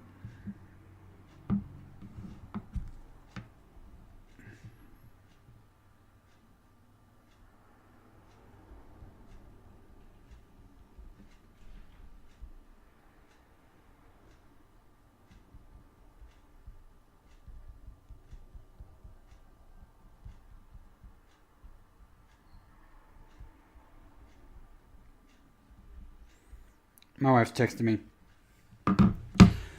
On her break at work, telling me about her day. That's right. And it's those reasons that we're all in this club today. Don't you want to share that with others? To inspire them to find the same feeling that brought you here in the first place? I know you do. I know we all do. And if all it takes is standing in front of the room for 2 minutes and reciting a poem, then I know you can do it. Natsuki and Yuri remain silent. Sayori looks worried. I guess that leaves me no choice. I agree. I don't think it's too much to ask. I think that Sayori and Monica have been trying really hard to get new members. The least we can do is help them out a little bit. Well, maybe, but... It looks like Natsuki doesn't have any arguments left. Okay, fine. I guess I'll just have to get it over with. All right. Phew. Thanks, Natsuki. What about you, Yuri? Yuri dejectedly glances at everyone else's expectant faces. I guess I don't really have a choice. That's everyone. You're the best, Yuri. This club is seriously going to be the death of me. Oh, gosh. You'll be fine, Yuri. But anyway, let's move on to the main event. I want each of you to choose a poem of yours. We're going to practice reciting them in front of each other. No way. Monica, this is too sudden. Well, if you can't recite your poem in front of the club, how do you expect to do it in front of strangers? Oh, no. Oh, don't worry. I'll start off to help everyone feel a little more comfortable. Can I go next? Of course. Now let's see. Monica flips through her notebook to a specific poem she has in mind for herself. Then she stands behind the podium. The title of this poem is The Way They Fly. Monica begins reciting her poem. Her clear, confident voice fills the room. More than that, her inflection is pristine. She knows exactly how to apply emotion behind each line she recites, bringing the words to life. Is this something she's done before, or is she simply a natural? I glance around me. Everyone has their eyes on Monica. Sayori looks amazed. Yuri has an intense expression on her face that I don't understand. Finally, Monica finishes the recitation. The four of us applaud. Monica takes a breath and smiles. That was so good, Monica. Thank you very much. I was just hoping to set a good example. Are you ready to go next, Sayori? I'll go next. Oh, Yuri's fired up all of a sudden. Yuri clenches a sheet of paper between her hands and stands up. Keeping her head down, she walks quickly over to the podium. This poem is called... Yuri anxiously glances at each of us. You can do it, Yuri. It's called After Image of a Crimson Eye. Yuri's voice shakes as she starts reading the poem. Just a moment ago, she practically refused to do this. Hang on.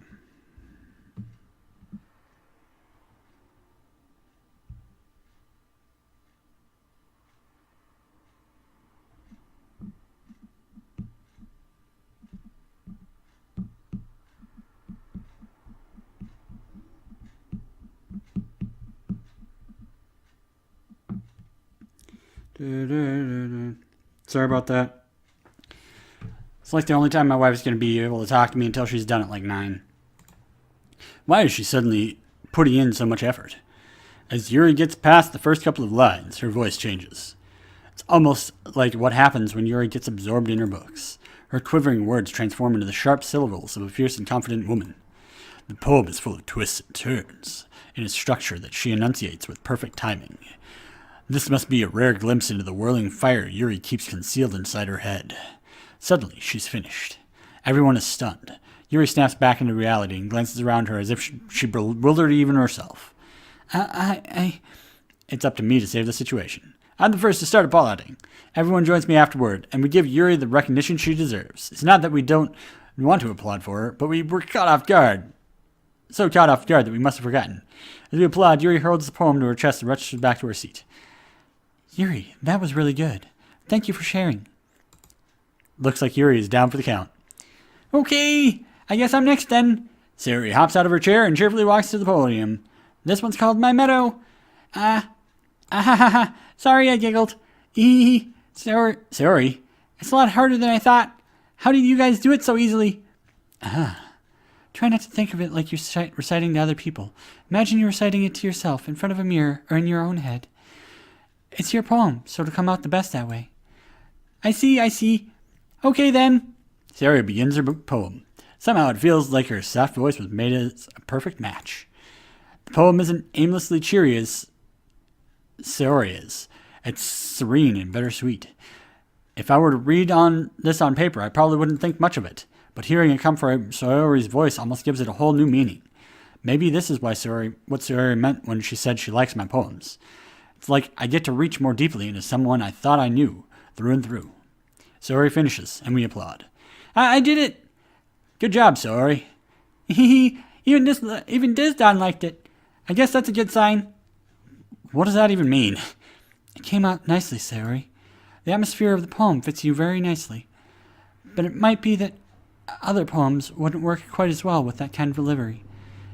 I don't really understand. In other words, I've seen poems of yours where that sort of gentle delivery wouldn't work as well. They might need a little more force behind them, depending on what you're reading. Oh, I know what you mean. I've been practicing that kind of thing. It's just embarrassing to do it in front of everyone. The next time, I'm going to make you pick a poem that challenges you a little more. We don't have much time before the festival, you know. Okay. Now who's next? Natsuki? Don't make me go before Disdonn. It's not like I can compare to you guys anyway. Might as well let Disdonn lower everyone's standards a little before I have to do it. Natsuki. It's fine. Might as well get it over with.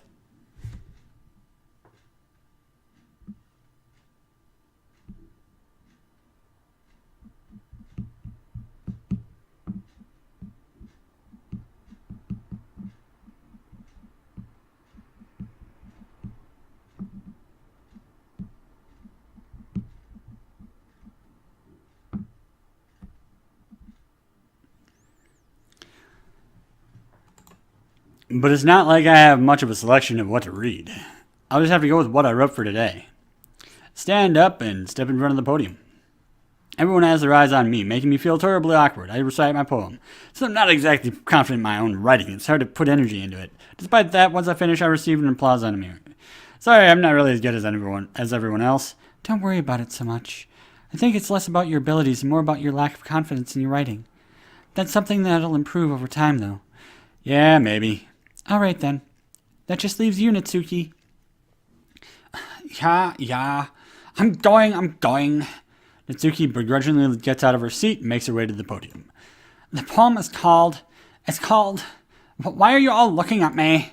Because you're presenting. Anyway, the poem is called Jump. Natsuki takes a breath. Once she starts reciting her poem, her sour attitude disappears a little. While she's still a little unenthused, her poem has a rhythm and rhyme to it. It's Natsuki's trademark style, and it works surprisingly well when it's spoken aloud. The words feel like they bounce up and down, as if giving life to the poem. Natsuki finishes and everyone applauds. She hops back to her seat. That wasn't so bad, was it? Easy for you to say. You'd better not be making me do that again. Well, do you at least feel prepared enough to recite a poem in front of other people? I mean, doing it in front of other people will be way easier. I can put out whatever face I want for other people. When it's just my friends, it's just embarrassing. That's a surprise, Natsuki. I think it would be the other way around for me. Well, that's just how it is, so... Well, I guess in that case, you won't have much to worry about after the festival. That said, I want to thank everyone for coming through. It might be hard, but I hope you all have an idea of what it's like now. Make sure you pick a poem and get enough practice before the festival, okay? I'll be making pamphlets, so let me know ahead of time what you'll be reciting. Jeez, I should probably find some other poem to recite instead. That's fine, too. It doesn't have to be your own. I'm already pleasantly surprised that you're putting in all this effort for the club. It makes me really happy. Yeah, no problem. Okay, everyone. I think that's about it for today.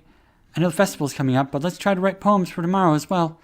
It's been working out really nicely so far, so I'd like to continue that. As for the festival, we should finish planning tomorrow, and then we'll have the weekend to prepare. Monday's the big day.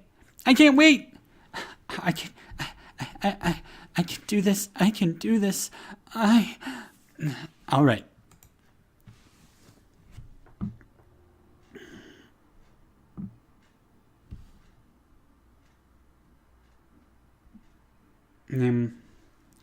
I stand up. There's no way I'll be able to find the same enthusiasm as Sayori or and Monica, but I'll do my best to get through it. It's for the sake of the club. And impressing Monica. Then I'll have to do my best. Did I say breast? Freudian slip there. Oops, boobies. Ready to go, Sayori? Yep. Look at you two always going home together like that. It's kind of adorable, isn't it? Jeez, guys. Don't make such a big deal out of it. It must be a little nice, though. Well, how am I supposed to respond to that? It's okay, Disdonn. You don't have to say it. Whatever, let's go already. I walk home with Sayori once more. Even though it's only been a few days, a lot of things have already changed. But today, Sayori is being a little quieter than usual on the way home. Hey, Sayori. Sorry, I was spacing out. No wonder. I was thinking about something from earlier. I like how we get to, Sayori fumbles with her words. So let's just say that one day Natsuki asked to walk home with you. Huh? What would you do? What kind of question is that? You kind of put me on the spot here.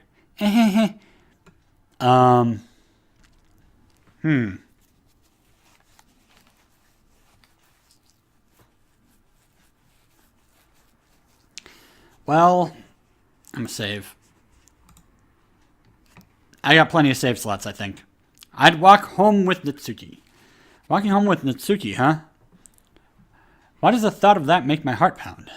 I think I would be afraid of what she'd do to me if I turned her down. Isn't she so cute and fun to be around? That has nothing to do with what I just said. You admitted it. Jeez. There's not even any point in speculating something that's never going to happen. Well, maybe, but I just like to think about it. It's not long before you won't need me around anymore, you know? Need you? Sayori. I can't figure out how you're seeing things in your head right now. Sorry. Everyone is different. Nobody in the club is a replacement for you. If you say so. Conversation trails off and I'm left feeling awkward. But it's kind of her fault for trapping me in such a weird question. I can't just lie to her. We're friends. That's what it is. We're friends. But if there's something that makes her happy, I would hate to take that away from her. That's why I said there's no point in speculating. Then again, the festival is only a few days away. Who knows what will happen in that time?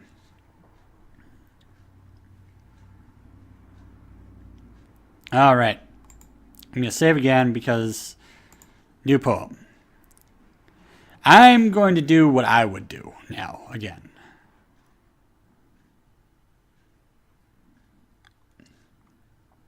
Broken.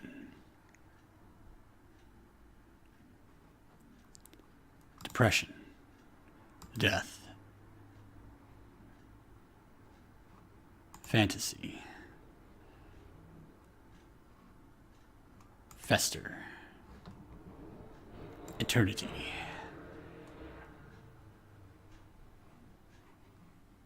Infinite. Beauty. Afterimage. Fear. Forgive. Despise. Alone. Unstable. Uncontrollable. Grief. Kiss. Embrace. Scars. Of misfortune. I don't know why Sayori liked that one more. Oh man, I'm the last one here again. Don't worry, I just walked in too. Were you practicing piano again? Yeah. You must have a lot of determination, starting this club and now picking up piano. Well, maybe not determination, but I guess passion. Remember that the club wouldn't be here if it wasn't for all of you. I'm super happy that you were all willing to help out for the festival too. I have a feeling things are going to turn around real fast after I'm to like 4 fucking 5 o'clock here. I I can't wait for the festival. It's gonna be great. Eh? Weren't you complaining about it yesterday, Natsuki? Oh, yeah. I'm not talking about our part of the festival, but it's a whole day of school where we get to play and eat all kinds of delicious food. You sound a bit like Sayori all of a sudden. Monica, do they usually have fried squid? Squid? That's a pretty specific thing to look forward to. Oh, come on. Are you saying you don't like squid? You of all people? I didn't say I don't like it. Besides, what do you mean by you of all people? Because it's right in your name. Monica. Eh? That's not how you say my name at all. Also, that joke makes no sense in translation. Never mind. Let's just focus on our own event for now, okay? Fine. Your reactions aren't as fun as Yuri's or Sayori's anyway. Excuse me? Where is Sayori, anyway? Oh, there you are. Sayori is sitting at a desk in the corner of the room, looking down at nothing. Walk over to her. Hey, Sayori. Whip my hand in front of her face. Eh? You're spacing out again. Sorry. Don't mind me. You can go talk to everyone else. Huh? Is everything alright? Of course. Why wouldn't it be? It just feels like you're a little off. Sorry for assuming things. Geez, you worry too much about me. I'm fine, see? Sayori shows me a big smile. Don't let me distract you from having fun with everyone. Well, alright. If you say so. Worriedly glance at Sayori before turning back toward everyone else. The conversation is already dispersed, with everyone back at their usual activities. Maybe I should ask Monica if she'd noticed anything about Sayori recently. As they've been preparing for the festival, they must be spending a lot of time together. Timidly approach Monica, who's shuffling through some papers at their desk. Disdonn, what's up? Monica's mine. Oh, pfft.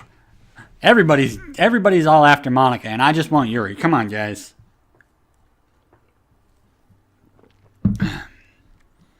Hey, this might sound a little strange, but have you noticed anything up with Sayori recently? Anything up with her? In what way do you mean? Maybe I'm reading into it a little too much, but she seems a bit downcast today. Oh, you think so? I can't say I've noticed anything about her. Monica peers across the room at Sayori, who's idly dragging a rubber eraser up and down her desk. Maybe there's something on her mind. But I'm surprised I'm not the one asking you, Disdonn. You certainly know her a lot better than I do. Yeah, but she's never really liked this. She's always talked to me about things that bothered her. This time, when I asked her, she was really dismissive. Sorry, I don't know. I know it's not your problem. I just wanted to ask if you knew anything, so I'll drop it now. No. It's important to me, too. I mean, I'm also friends with her. And I also care about the well-being of my club members, you know? Maybe I'll try talking to her myself. Eh? Are you sure about that? She seemed like She wanted to be left alone. Are you sure? Maybe she just has a hard time bringing it up with a person of interest. Person of interest? What do you mean by that? I'm saying that maybe the thing on her mind is you, Disdonn. Me? How on earth would you come to that conclusion? Well, I probably shouldn't say too much, but Sayori talks about you more than anything else, you know. She's been so much happier ever since you joined the club. It's like an extra light was turned on inside of her. What? No way. Sayori is always like that. She's always been full of sunshine. It's not any different now than it always been. You're so funny, Disdonn. Have you thought that maybe you've always seen her as so cheerful? Because that's just how she is when she's around you? I said too much. I've said too much. I'm stuck in the corner. In the spotlight, losing my religion. I'm sorry. What do I know anyway? I didn't mean to jump to conclusions, so you should just forget about what I said. I'll try to talk to her, so try not to think about it for now. Ah, all right. Monica smiles meaningfully. I know she said to forget about it, but I already know I won't be able to get her words out of my head. Monica stands up from her desk and walks around where Sayori is sitting. I watch her kneel down next to Sayori and gently talk to her. But she's keeping her voice so quiet I can't hear from here. I sigh and sit myself down. I know Sayori told me not to worry about her and to have fun with everyone else, but that's impossible to do when she's behaving like this. Exactly how much do I care about her? That I'm letting this weigh me down so much. It feels like I'm the one behaving out of the ordinary. There's nothing I can do besides wait for Monica. Hey, you. Eh? I look up to see Natsuki next to me. Are you just gonna sit there and staring up at nothing? There isn't that much time, so... Sorry. I didn't mean to make you worry or anything. It's not like I'm worried. I was just... Natsuki glances down at her side. She's holding a volume of manga in her hand. That's right. Something just came up for a minute, but we can get started now. I won't make you wait any longer. Jeez. Now you're making me feel like a jerk. If something's bothering you, then you can just tell me to leave you alone and I will. I mean, assuming you don't feel like talking about it or anything. Practically mumbles that last part. Nah, probably just making it seem like a bigger deal than it is. I've just been thinking about Sayori, that's all. Sayori? Thinking about her? Yeah, she's been pretty down today. But she didn't want to admit it to me. So I can't help but wonder if something happened to her. Arrgh. There. My finger was feeling stiff. Oh, Natsuki exhales. Well, first of all, you should really work on your phrasing. But anyway, you're her best friend, right? Yeah, I guess so. Yeah? Then in that case, I think you should trust her a little more. If she needed you, then you would be the first person she would go to, right? Well, I guess that's true. I mean, some people just have those days. You can't always avoid it. If anything, she probably doesn't want you to worry about her because it's not important. Yeah, that's kind of what she said to me. Maybe it's not right for me to go against her wishes. Exactly. If she needs you to worry about her, then it'll be a lot more obvious. Yeah. I should have thought of that way from the start. Natsuki fiddles with the book she's holding in her hands. She really means a lot to you, doesn't she? Don't get the wrong idea or anything. We've just been friends for a long time. It's normal to be worried about your friends. I mean, you were worried about me, so... I was not. Jeez, if you're fine, then let's hurry and get started already. Yeah. Okay, everyone. After some time passes, Monica calls out to the club room. Why don't we share our poems now? Before I know it, everything is back to normal. Everyone goes to retrieve their poems, and I do the same. Make eye contact with Monica as she smiles at me. Wonder what she was talking about with Sayori. Because of the way the things went, I'm going to go with Sayori first. It's nice, I guess. Come on, I can already tell you don't like it. Well, you don't need to worry about what I think. After all, you wrote this for someone else, didn't you? Probably Yuri. I didn't write this for anyone specifically. Maybe. That's not really what I meant, though. But it's okay. You're making new friends, just like I was hoping. That makes me really happy. And you're happy too, right? And in the club? Well, of course I am. Good. That's all that matters to me. Thank you, Disdonn. Sayori, is there something wrong? Huh? No, nothing. I'm just a little tired today. All right. Just tell me if you need anything. I will. Don't worry about me, okay? You can go play with everyone else now. If you insist. Yay! I'm gonna go home a little bit early today. Sayori, tell Monica I wasn't feeling well, okay? I'll see you tomorrow. Before I can say anything else, Sayori cheerfully walks out of the classroom humming to herself.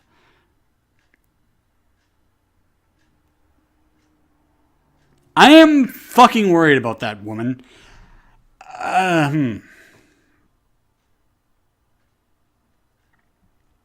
Because I didn't even get to read her poem. She left without the poem exchange today. So, I am worried. Okay. I'm going to go to Monica, because maybe Monica will have some information about what the fuck Sayori's doing. And I also have to tell Monica that Sayori left. Hi, Disdonn. Have you thought about what you want to submit to perform at the festival? Well, being in this club is one thing, but performing in front of a bunch of people, I'll have to give it some more thought. Okay, no pressure. But whatever you do, I'm sure it'll turn out great. It would also make me happy to see.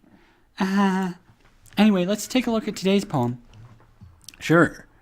Let Monica take the poem I'm holding in my hands. I like this one. It makes me think of something Sayori would like.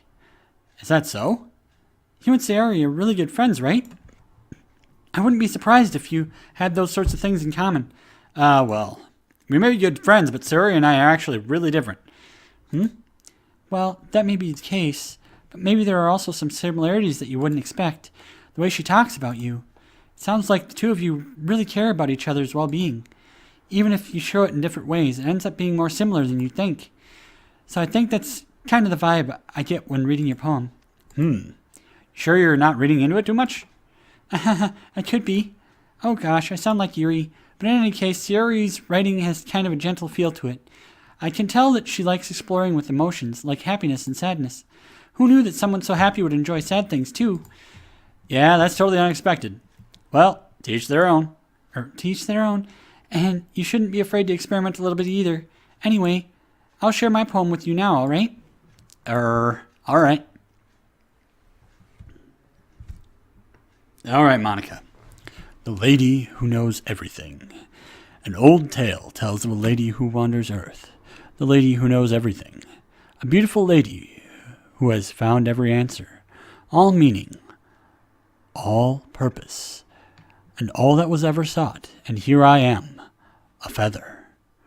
Lost adrift in the sky. Victim of currents of the wind. Day after day I search with little hope, knowing legends don't exist.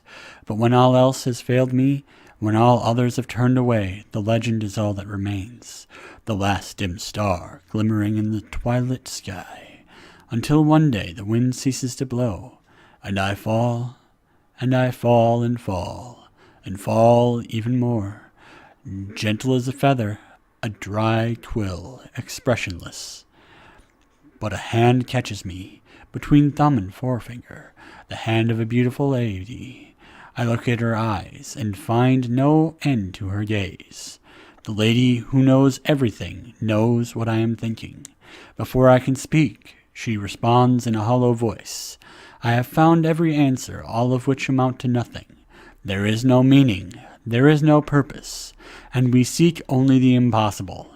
I am not your legend. Your legend does not exist. And with a breath, she blows me back afloat, and I pick up a gust of wind. Wow. Fucking nihilism, right?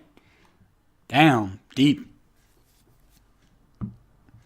You know, I feel like learning and looking for answers are the sorts of things that give life meaning, not to get too philosophical or anything, but it was kind of on my mind, so that's what I wrote about. I see. Never really put much thought into it. In a way, that's almost paradoxical, because if we all had the answers, wouldn't the world start to lose its meaning? You know, there's one thing I noticed. Seems like everyone in the club performs writing about things that are more sad than happy. Are you surprised? I mean, if everything was okay, we wouldn't really have anything to write about, would we? Humans aren't two-dimensional creatures. I think you'd know that better than anyone. You mean one-dimensional? Yeah, that. Anyway, here's Monica's writing tip of the day. Are you ever too shy to share your writing because you're afraid it's not that good? It can be really disheartening to go get a lukewarm response to something you put so much into.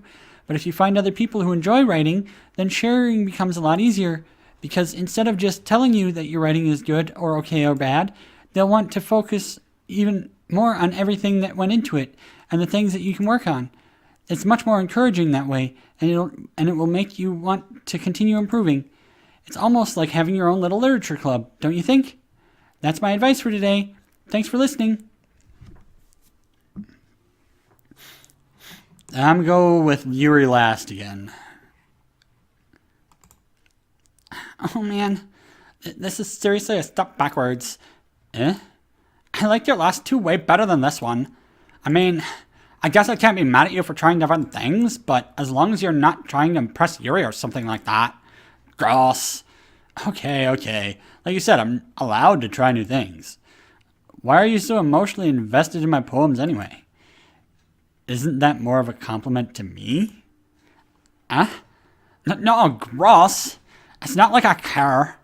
It's just that one of us in this club has to make sure you're not slacking off. Really? Well, what if you ended up just scaring me away? It's not like you would actually do that. Yeah, you're right. It's kind of fun to hang out here, even if I have to put up with you. God. Natsuki's elbow connects with my stomach. Oh, maybe I won't mind scaring you away after all. I was just joking. I know. Don't worry, I was too. Wahahaha. How the hell do you call that a joke?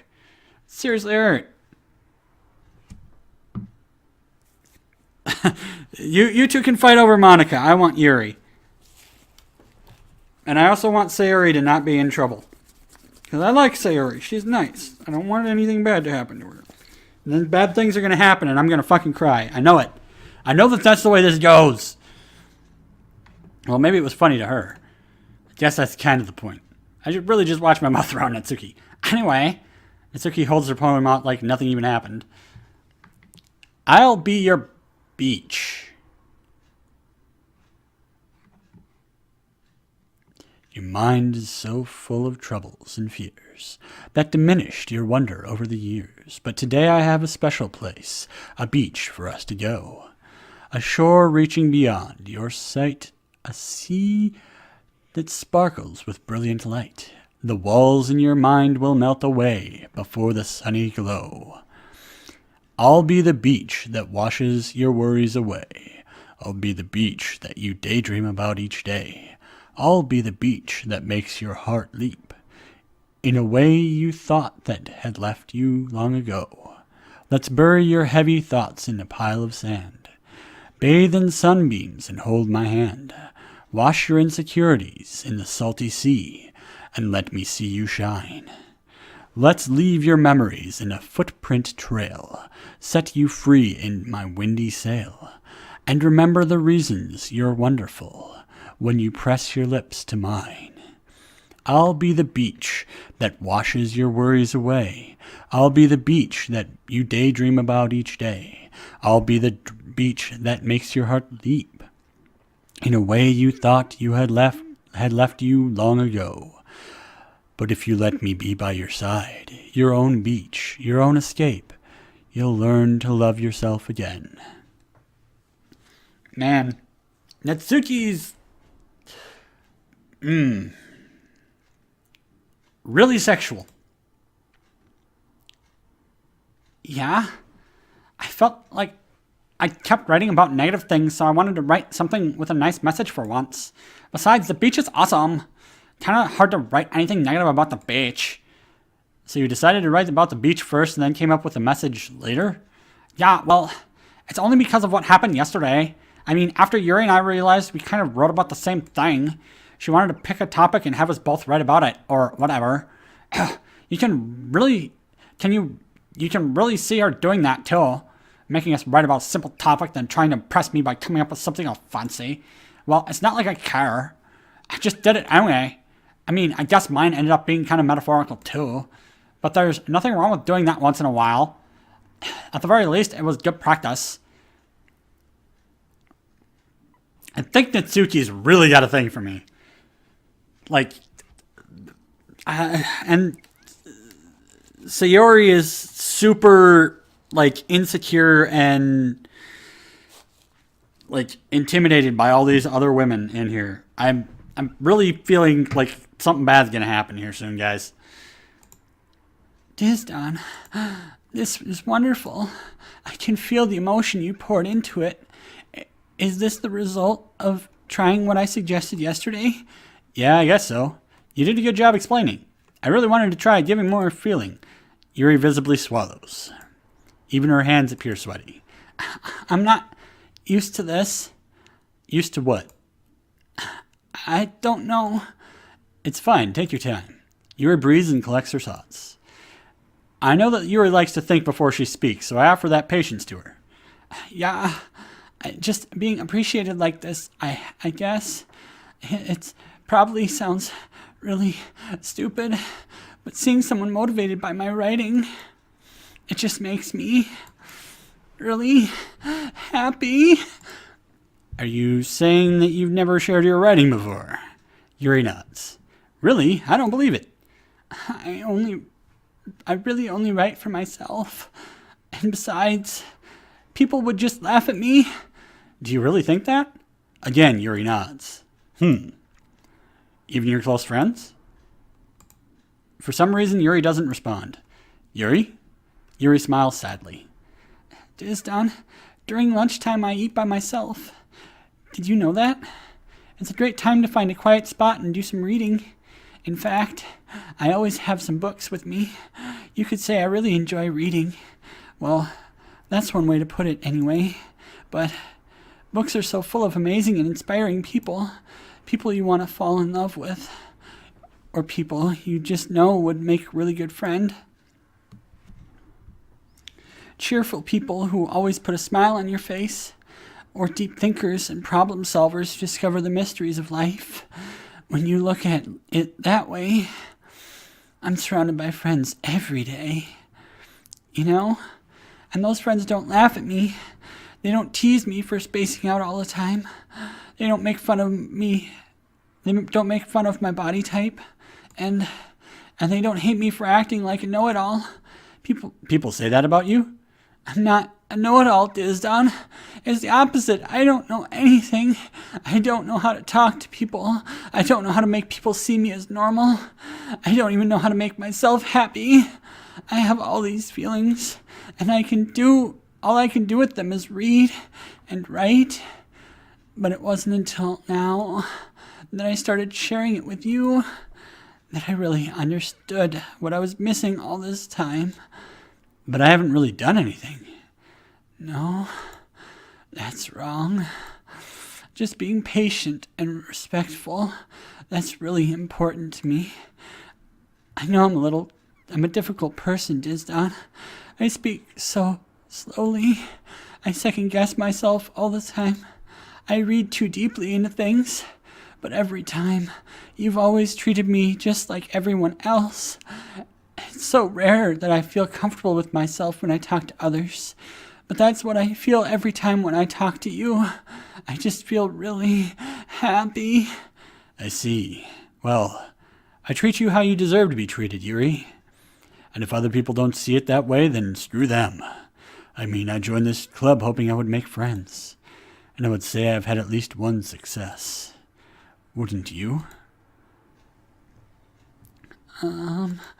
If you put it that way, yeah. We really are friends now, aren't we? Yuri puts her head in her hands, but this time she's smiling as she does it. Do you want to show me your poem? Yeah, I do. Let me get it for you. Beach. A marvel millions of years in the making, where the womb of Earth chaotically meets the surface, under a clear blue sky an expanse of bliss, but beneath gray rolling clouds an endless enigma. The easiest world to get lost in is one where everything can be found. One can only build a sand castle where the sand is wet, but where the sand is wet, the tide comes. Will it gently lick your foundations until you give in? Or will a sudden wave send you crashing down in the blink of an eye? Either way, the outcome is the same. Yet we still build sandcastles. I stand where the foam wraps around my ankles, where my toes squish into the sand. The salty air is therapeutic. The breeze is gentle yet powerful.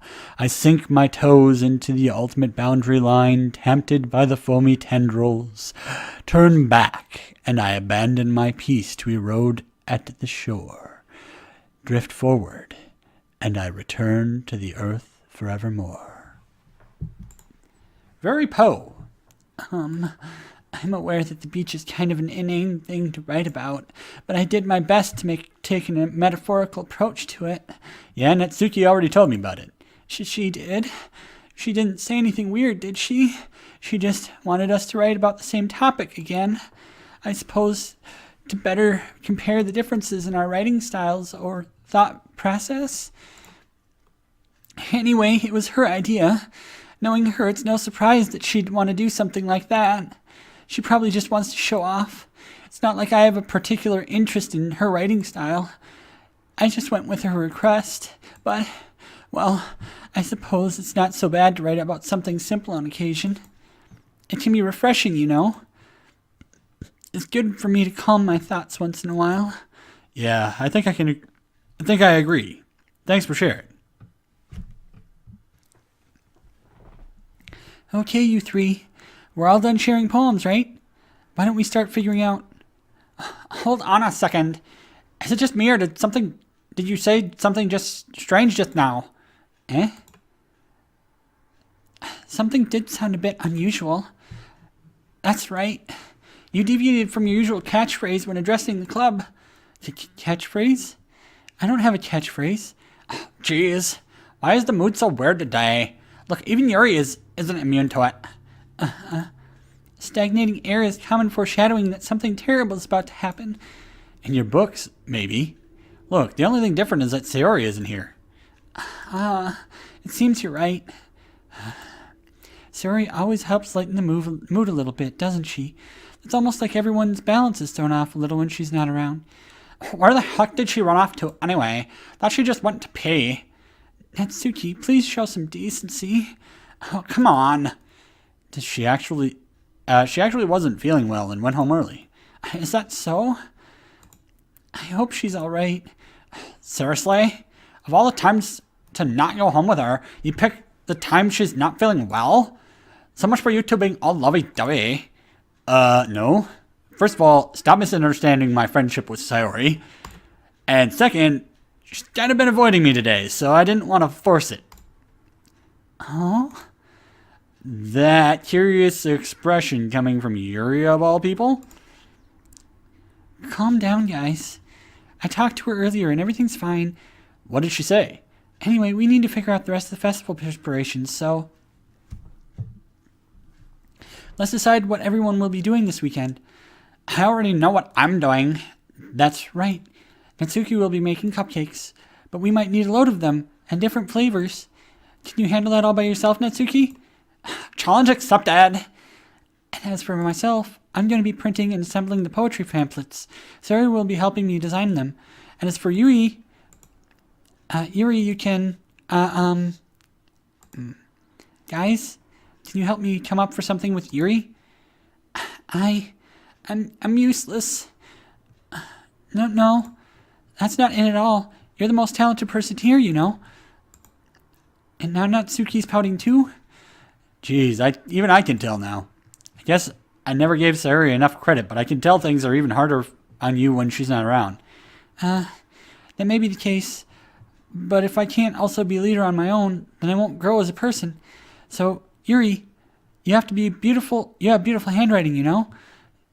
You should make some banners and decorations to help set the atmosphere. Atmosphere?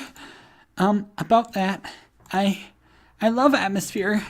Yuri's expression suddenly changes as she stares at her desk in her focus and starts nodding to herself. Your mind is already racing, I see. That's great. You'll be a wonderful help, Yuri. But anyway, that just leaves you, Disdonn. The one who truly is useless. Don't say that. In fact, both Natsuki and Yuri have pretty heavy tasks to handle. It would probably go a long way to give one of them a hand. You could always help me out as well. I would be really appreciative of that. That's, is Monica suggesting I spend the weekend with one of my club members? Shit, save, abort mission. Oh. All right. Spend the weekend with somebody. How on earth are they going to respond to such a suggestion like that? I suppose I wouldn't mind a bit of help. Well, even if you didn't know how to bake, there's always some dirty work I could give to you. It's not like Monica's gonna give me a choice, and you shouldn't be sitting on your butt anyway. Natsuki tries to mumble a bunch of excuses like that. If I recall, Natsuki, you mentioned that you would like to handle the baking all on your own. Disdonn, you may not like to be around if you only make him out to be a nuisance. So therefore, he may be more suited to assisting with the decorations. Hold on, I never said that. How hard could it be to make a few decorations anyway? Sounds more like you just making excuses for Disdonn. What are you saying? It will be extremely meticulous work. And baking isn't? Just what do you think? Guys, let's settle down for a moment. In the end, I think it's up to Disdonn to decide how he'd like to contribute. Besides, he hasn't really gotten a chance to spend any time with me yet, you know. So I'm sure he's interested in... You literally just said... I'm surprised as well. Sorry. I was just saying, though. Jeez. Can we just settle this already? Yeah. Disdonn, you're okay with this, right? In the end, it's up to you. Of course. Very well. In that case, everyone looks straight at me. Oh, Sayori's an option. All right, I'm gonna save over that save here. Sayori is an option. Fuck, shit, tits. Guys, give me help. Give me help here. Help. I want to do Yuri so bad, but now that I know that Sayori is an option,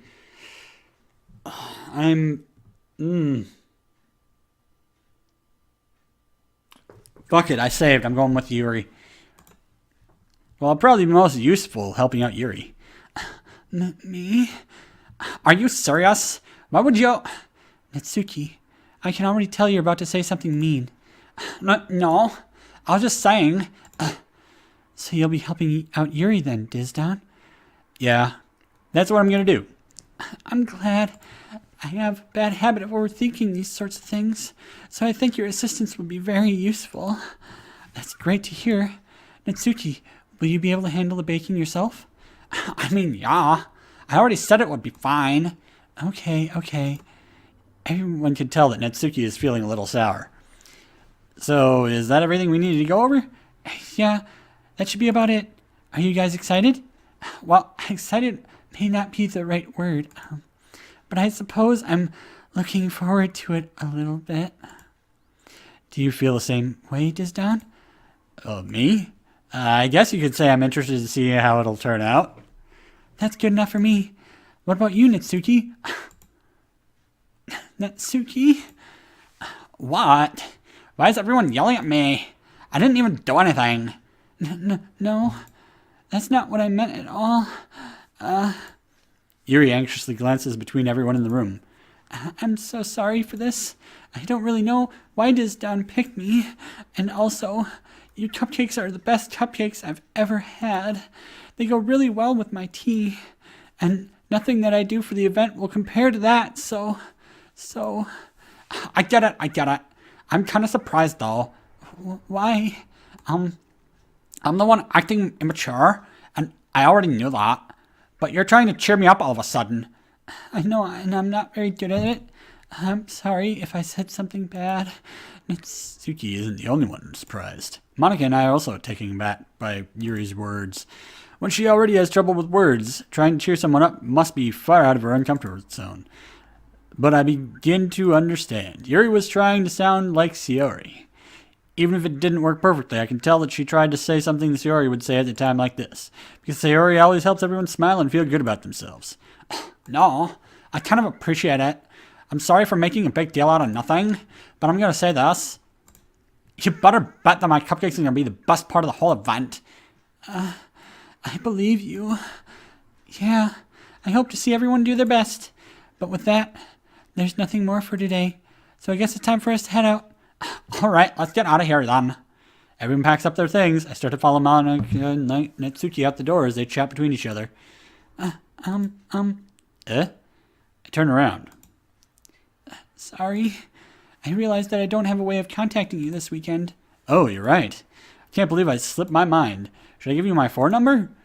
I think that would be the best way, yes. All right, then. You and I exchange phone numbers.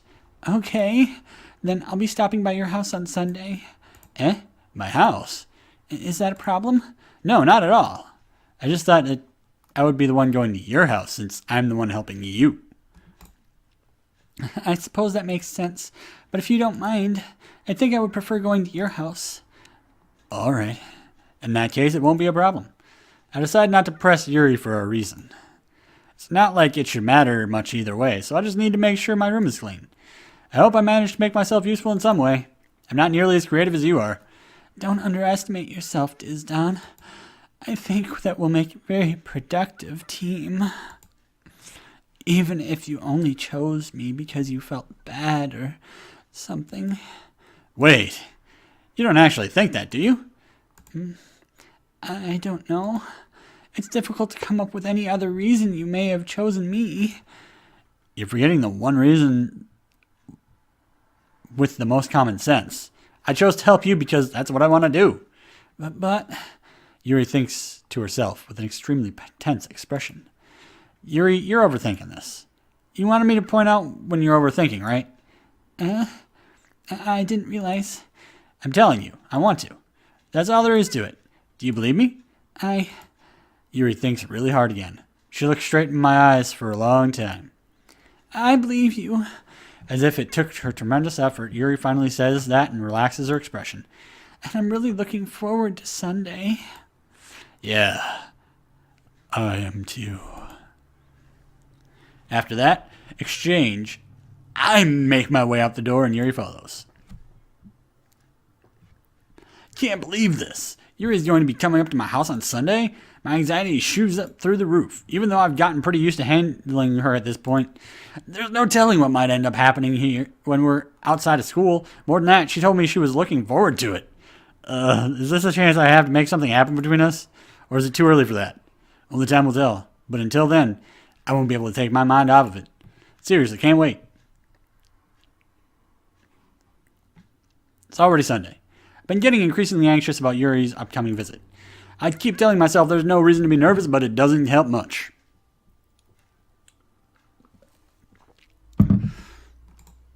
Yuri is clearly an introvert and also an intimate person in general. There's no doubt that she'll open up a little bit when it's just the two of us. Meanwhile, we've been testing occasionally. She was extremely apprehensive at first, but it wasn't long before I was already learning more about her. But putting you aside, I haven't heard a thing from Sayori since she left club early the other day. It's not like we text each other all the time or anything, but I've been worried about her in the back of my mind. Between what Sayori said and what Monica said, is it really okay for me to put Sayori's feelings aside when she might need me? I decide to visit Sayori before Yuri comes over. Rather than asking, I simply tell her I'm coming over much like we've done in the past. Once I reach Sayori's house, I knock on the door before entering it myself. Again, we used to play so often that we made it a habit of simply entering each other's houses like we were family. Like we were family. Like we were family. The house is quiet. Sayori isn't anywhere on the first floor, so I assume she's up in her room. It's already strange of her not to run down and greet me. I head up to her bedroom, where I finally find her. Sayori? Hi, Disdonn. I sit down in her room. Sayori forces a smile, but it's easy to tell that she's different. There's a minute of silence between us. You haven't come over like this in a long time, have you? I guess you're right. It has been a long time. Not much has really changed, has it? Sarah's room is as messy as it always has been. I also recognize the same stuffed animals and wall decorations that she's had for years now. If you came over more often, it wouldn't be such a mess. That's because I ended up cleaning it for you. How come you suddenly wanted to come over today? Aren't you supposed to see Yuri today? Yeah, but... Wait, how did you know that? Sarah had already left by the time we decided that last meeting. Monica told me. It's only natural for her to keep me informed about the festival preparations, right? Ah, that's true. But what about you? Aren't you going to be helping Monica today? Of course. But I'm just helping her online. We didn't plan to meet up or anything. Ah, so it's just me and Yuri then. Yep. There's more silence between us. Sayori stares in a random direction. Everything about her behavior is really uncharacteristic. Hi, crazy fangirl. What's up is I am taking a minute to go see Sayori before Yuri comes over because I'm that far in the storyline and something bad's about to happen. Shit's about to get weird. And I got like half an hour, 45 minutes before I'm done for the night on this. So, because I've been streaming since 1:30. So that's a good 3 hours now. finally get to the point. I just wanted to see how you were doing. After you left on Friday, when something's wrong, you can't hide it from me. I know you too well, so... Sayori smiles, shaking her head. That's no good, Disdonn. Eh? Why can't it just be like it's always been? This is all my fault. If I didn't get so weak and accidentally express my feelings, if I didn't make that stupid mistake, then you wouldn't have been worried about me at all. You wouldn't have come here. You wouldn't have been thinking about me right now. But this is just my punishment, isn't it? I'm getting punished for being so selfish.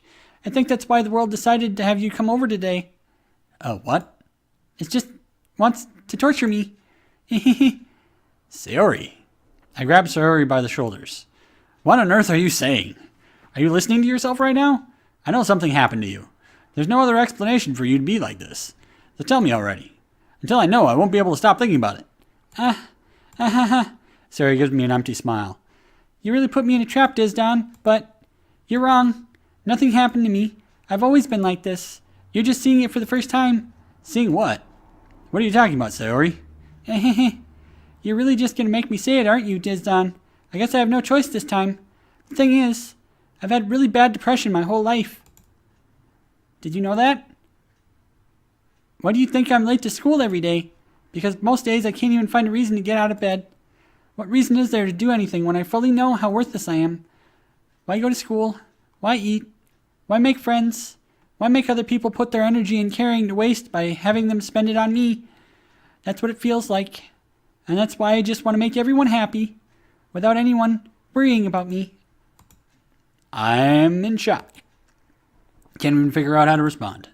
How's it possible that Sayori kept this from me the entire time I've known her? Did she really want so badly for me to just not think about her?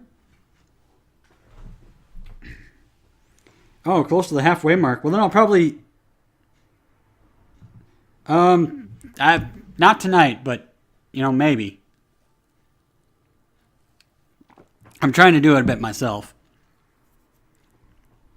But yeah, like I said, I'm probably going to get to about the festival and then call it for tonight, and I'll probably try and pick it up sometime, maybe closer to Christmas, to finish it up. Ugh. All right. Why is it that you never told me about this? It almost feels like I've been betrayed as your close friend. Because if I knew, I would have done everything I could to support you. Even if there's only so much that I could do. I would have tried a little bit harder to make every day a little better for you.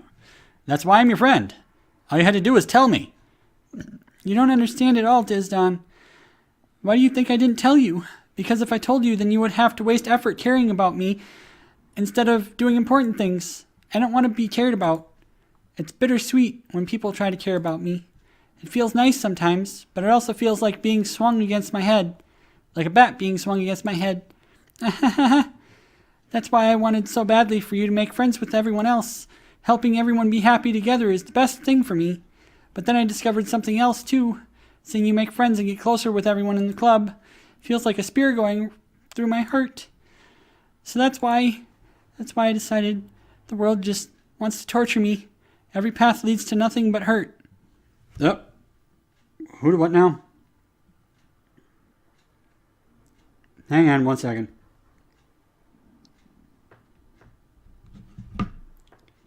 Thank you for the follow. You are helping stop pit bot abuse. Yes, after the festival, and then doing like another 3 to 4 hour stream would be a good way to end it. And that's why I said it might take me like a week or two to get back to this.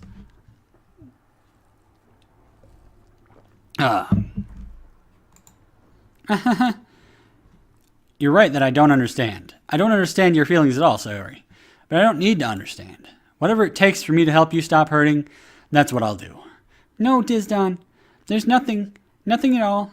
The only thing that could have helped is if everything could be like it always was. But I was selfish. I finally showed you what a horrible person I am. Tears streaked down Sayori's face. I made you join the literature club because I was selfish and was punished by my heart hurting in a way that I couldn't understand. And now you come here and I made you hurt too. I'm just weak and selfish. That's all I am. That's why I'm going to accept these punishments, because I deserve every last one. Without thinking, I once again grabbed Sayori's shoulders. This time I pull her in to a tight embrace. Disdonn. Sayori, I don't care if you feel selfish. I'm really happy that you convinced me to join the club. Seeing you every day makes it worthwhile enough. If I make friends with everyone else, then that's just a bonus. But please never underestimate how much I care about you. I wouldn't have it any other way. Disdonn. Sayori isn't hugging me back. Despite my arms being wrapped around her, Sayori's arms remain at her sides.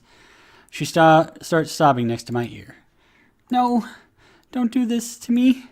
Please don't do this. Disdonn, Sayori barely manages to speak between her sobs. I don't know if I'm doing the right thing, but all I want is for her to know that I care. If you have it in you to call yourself selfish, then you have to let me be selfish too. No matter what it takes, I'll figure out what needs to change. I'll make these feelings go away. And if there's anything that you need me to do, then you better tell me. I'll get mad if you don't. I don't know. I don't know. Gently, Sayori finally puts her arms around me in return. I don't know anything. It's all really scary. I don't understand any of my feelings, Disdonn. The only time I'm not feeling nothing is when I'm feeling pain. But your hugs are so warm, and that's really scary too. Hugs are scary, yes. Sayori lets me go. As she does, I let her go too. The festival is tomorrow. Yeah, it's gonna be fun, right? Yeah. How would you like for me to spend it all with you? It's what I want. I promise. I think that would be nice then. Yeah. Sayori wipes her eyes. If I could spend the whole day here, I would. Of all days, this has to be the one where I have other plans. Maybe I should cancel. No, don't. Please don't. If you did that, then I really wouldn't forgive you. But it's almost time for Yuri to meet me at my house. At the very least, do you want to come along and help out? It would be fun. To my surprise, Sayori shakes her head. I'm sorry. I don't know if that would be very good for me today. You understand, right? It's kind of hard for me to fully understand. But I'm trying my hardest. It's okay. Don't worry too much about it. I'll see you tomorrow, okay? All right. I look forward to it. And yeah, like this is a good place for me to say stuff. I've had depression since I was 8 years old because of surgeries and stuff. So, I mean, I've had a lot more better days than not good days lately, but it's still some days I just don't want to fucking get out of bed. I understand that. Like, shit sucks. The world fucking sucks sometimes, but streaming and, bringing you guys entertainment, whether it's like catharsis through like getting a good cry out with something like this, if it gets turned sad or creepy or whatever, all of that, it's worth it. It really is. I say goodbye so that's all I gotta say. All right. I say goodbye to Sayori, and I exit her house. On the way home, I find myself still feeling uneasy. But it's hard for me to keep thinking about it when Yuri's about to come over too. I think Sayori is right. I shouldn't be worrying too much, and we're definitely going to have a great time tomorrow.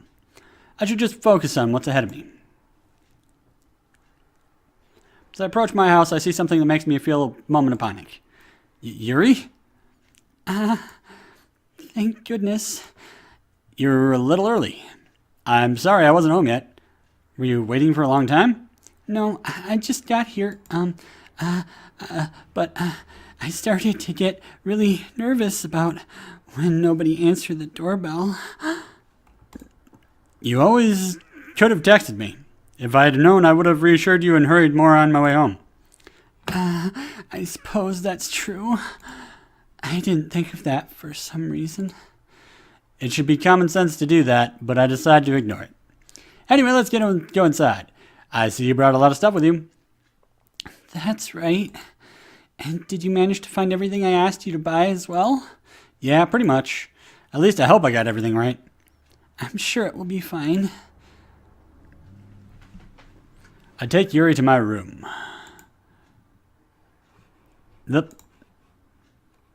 I'm a save. That's what I was meaning to do. I was meaning to click the save here. I take Yuri to my room. The first thing she does is glance around curiously, which makes me feel anxious. It's so clean. I cleaned it before you came over, so... That's very considerate of you to do. No. I would be really embarrassed for my room to be a mess while you were here. Well, I do enjoy cleaning. I would have gladly helped you clean. That would be even more embarrassing. Wait, don't look in there! I snatched Yuri's wrist, which was in the process of opening a desk drawer of mine. I'm sorry. I wasn't thinking for some reason. I was just spacing out. It's fine. Let go of Yuri's wrist. She puts both of her hands firmly in her lap, making sure she's keeping track of them. So, should we get started?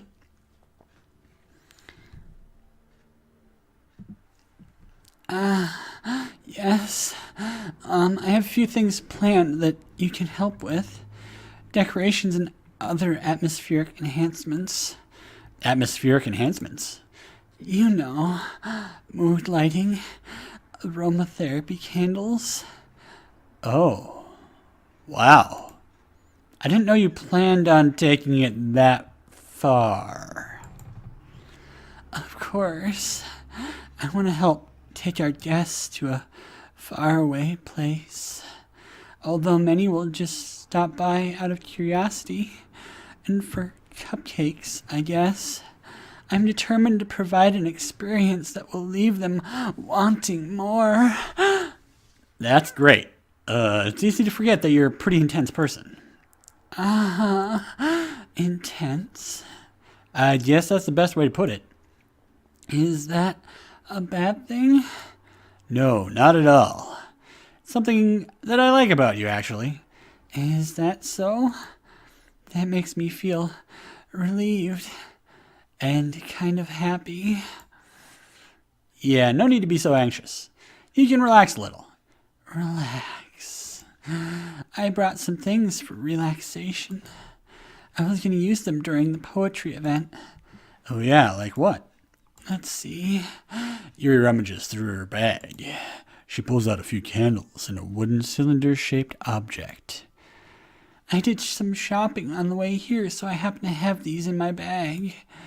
I plan to cover the windows with black paper and use candles to light the room. I think that would be amazing, don't you? Yeah, that would be really neat.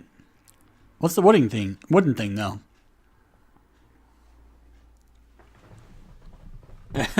Yeah, Kutsu, yeah, I know. I keep doing Yuri for sure. Oh, this? It's a diffuser for essential oils. How familiar are you with aromatherapy? Not familiar at all. Seriously, I honestly know nothing about it, so this is the first that I'd know. Is that so? It's one of my favorite contributors to a positive atmosphere. Depending on the oils or herbs you choose, you can change the mood of the air itself. You can even feel it permeate through your body. Relaxation, positive energy, romance, reflection. It's almost like magic. Yuri takes the cylinder and pushes the switch on the bottom. In just a moment, a thin ray of vapor begins spouting through a small hole in the top.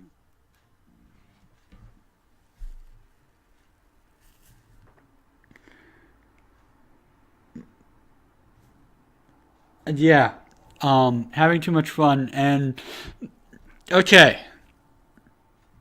real talk. Wooden cylinder, thin ray of vapor spouting through the top. Who else here's mind is in the fucking gutter? Oh my god. Oh wow, that smells wonderful. What kind of mood is that one for? This is jasmine essential oil. It smells a little sweet and flowery, right? Yeah, that's a good way to describe it. I chose jasmine for the event because it provides more than relaxation. Jasmine enhances your emotions and helps you feel them flow through your body. You feel warmer and your heart pounds more heavily. Don't you think that will be perfect for sharing our poems? It does sound suitable. But you seem to know a lot about this, so I'll trust your opinion with anything. Yuri smiles gently, clearly enjoying herself. She again reaches into her bag and pulls out several spools of thin ribbon. What are those for? Well, did you purchase the origami paper I asked you to get? Yeah, I have it over here. We won't be using the paper for folding origami. What I'd like to do is write a different word on each paper. We'll need about 100 of them. Oh, yeah? What will these be used for? I'm going to cut pieces of ribbon to hang from the doorway of the classroom. Then we can fasten the paper onto the ribbons to create a doorway curtain. Wouldn't that be beautiful? It would also catch the eye of those passing by the room. It may attract some to peek inside.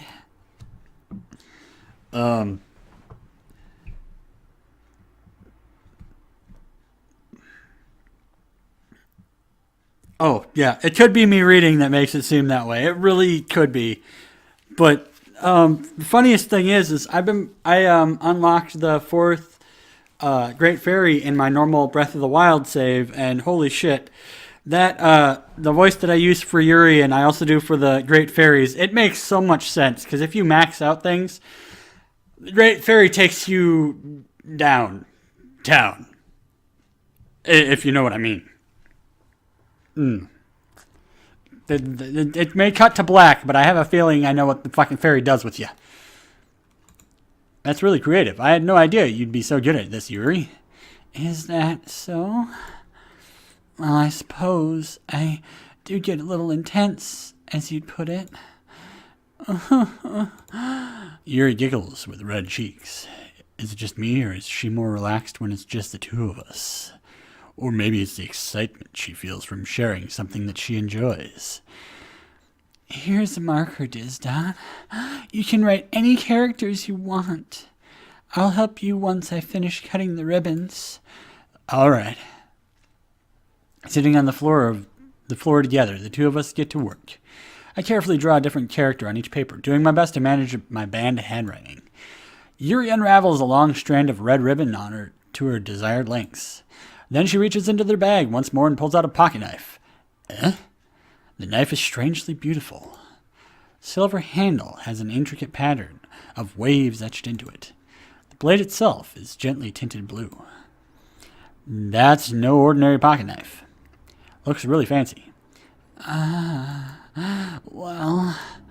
Embarrassed, Yuri looks away. What is it? You're gonna think it's weird. Yuri, whatever it is, I have no reason to judge. To each their own, you know? If you promise you won't be weirded out. Yeah, I promise. Scout's honor. I was never in Scouts, but whatever. All right. The thing is, I'm kind of into knives. They're just so pretty. I can't help it. I don't know what it is. The combination of craftsmanship and feeling of danger, maybe. Oh, what am I saying? Please don't think I'm weird for this. Ooh, somebody got a nice knife fetish. Someone has a knife play fetish. And yes, I know what that is. You're laughing at me? No, I'm not laughing at you. It's just funny how nervous you got about sharing. It's an interesting thing to be into, I guess. But I think it kind of suits you. Suits me? Yeah, it's kind of intense. Besides, it's a really cool looking knife. I can't deny that. It is, isn't it? Yuri relaxes her expression once again. Would you like to hold it? Sure, I'll check it out. Yuri carefully hands me the knife, with the handle facing me. I take it and turn it around in my hands. It feels heavy and extremely solid. Where do you even get a knife like this? curious of its sharpness. I feel the point of the knife with my index finger. Ow! Disdonn, why did you do that? I didn't expect it to be that sharp. I barely touched it at all. It's my fault. I should have warned you. This knife is extremely sharp. It can cut through skin like it's paper. Oh no. A small drop of blood trickles down the side of my finger. Yuri takes my hand and gives the wound a closer look. She stares at it and noticeably fidgets. If you're squeamish, I'll go wash it off now. Without worrying, Yuri puts my finger in her mouth and licks the wound. I feel her tongue curl around my finger. Startled, I instinctively pull my hand back. Oh, please forgive me. I wasn't thinking. Yuri lowers her head, her face burning up. Yuri. That's the most embarrassing thing I've ever done. How could I do something like that? I'm sorry. Sure, it was a little weird and took me by surprise, but I guess she was trying to help, right? Yuri, I think you're overreacting a little. She doesn't lift her head. What if she doesn't recover from this for the rest of the afternoon? All right, you know what?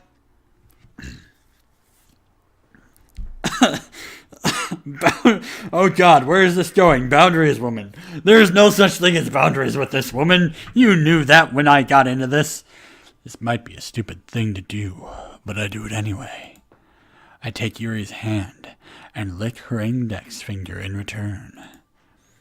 Disdonn, did you really just do that? Now we're even. Yuri just looks at me like I did something wrong. I knew that would be a bad idea. If not for the sweet aroma of jasmine oil, the air would be extremely heavy right now. You're so weird, Disdonn. Yuri giggles shyly. Yuri calling me weird. I have no response to that. Where do you keep your bandages? I don't think I need one, actually. It was a tiny cut. Look, it already stopped bleeding. I see. That's relieving. The tension is quickly lifted. I know nothing.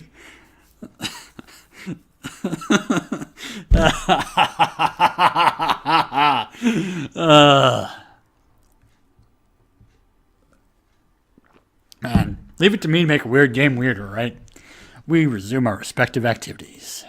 I watch Yuri's knife cut through the ribbon like it's nothing but air. Meanwhile, I continue to make progress on the paper. After we finish attaching the paper to the ribbons, we lay them all out side by side. Looks better than I expected and will be very effective as a door curtain. It looks great. Good thinking coming up with this, Yuri. Thanks. It's just something I saw online, really. Are you ready to move on to the next task? What next task? Yeah, let's do it. What did you have in mind? I'd like to create a banner. That's what I'd asked you to paint the table, those tablets. Oh, that's right. One of the items you had me buy was a kit of watercolor paints. Okay, watercolor paint tablets. Good at enhancing the experience. Yes, share me with your friends. I can go all night. I'm kidding. We'll need about 6 cups of water to put each of the tablets in. Do you mind fetching those for us? Of course not. 6 cups of water? I'll be right back in a minute. Thank you very much. Oh, and just a little bit of water is okay. If you fill the cups too much, it'll be too diluted.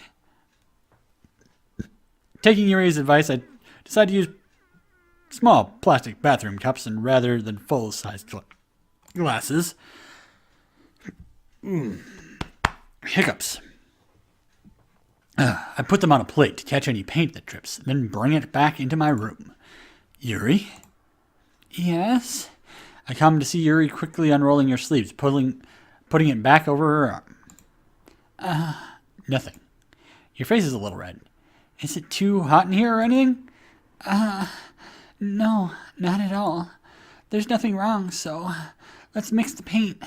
Yuri hurriedly dismisses me and takes it upon herself to unwrap the tablets and dropping them in the cup.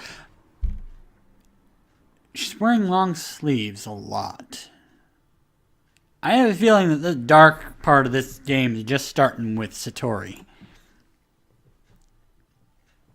So, I thought we would do something simple that would look very nice. I'd like to paint a gradient across the banner, starting with the colors of... Sorry about that. I need to re-up on my coffee. Starting with the colors for a sunrise, then daytime, then sunset, and nighttime. Once it dries, I'll write an inspirational quote across the banner. We can hang it out on the wall behind the podium at the front of the classroom. Neat.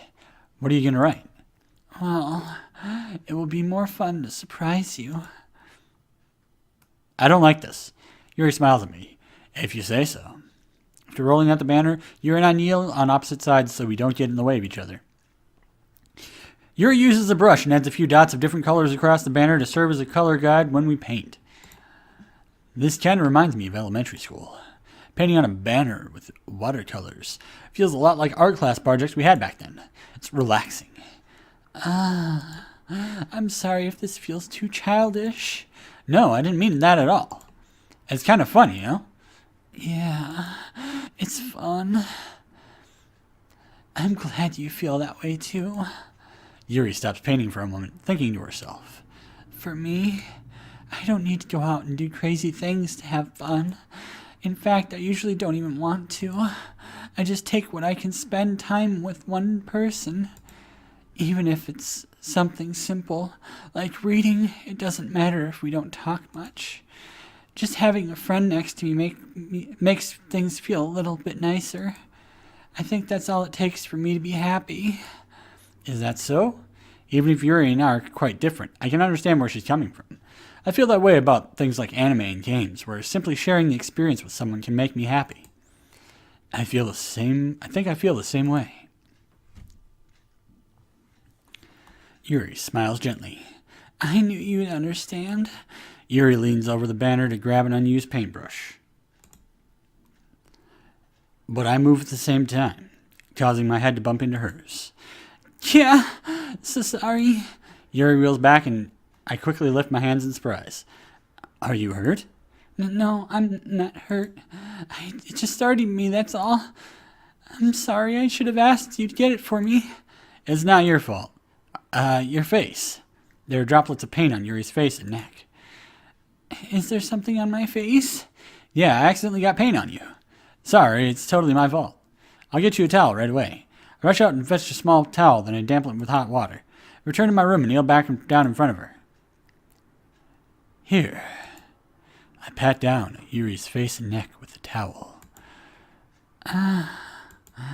Is something wrong? It's hot. I just didn't expect it. Sorry. I didn't want to use cold water. Having finished, I started to retract my hand, but Yuri suddenly holds my wrist. Wait. Just for a little longer. It feels really nice. I keep my hand still against Yuri's neck. She looks into my eyes. It's an intense expression that I recognize from when she reads her books, almost as if she's lost in a daze, enveloped by her own thoughts. She breathes gently, half through slightly parted lips. What is happening? Is it the aroma of the jasmine giving me this dizzy feeling? Yuri's gentle fingers wrapped around my wrist send a tingling sensation through my arm. And suddenly, her face seems to be much closer to mine than it was just a moment ago. Yuri slowly pulls away. Sorry. I've been feeling a little bit lightheaded today. I didn't mean to space out. It's fine. The moment is over as soon as it began. Yuri picks up her brush again, but her movement seems clumsier, like she's unable to focus. I remain silent, forced to ignore that event that just transpired. I hesitantly retrieve my own brush and continue following Yuri's example. That should do it. I finished filling the night sky with white dots that look like stars. Looking at the banner as a whole, it's very pretty and natural looking.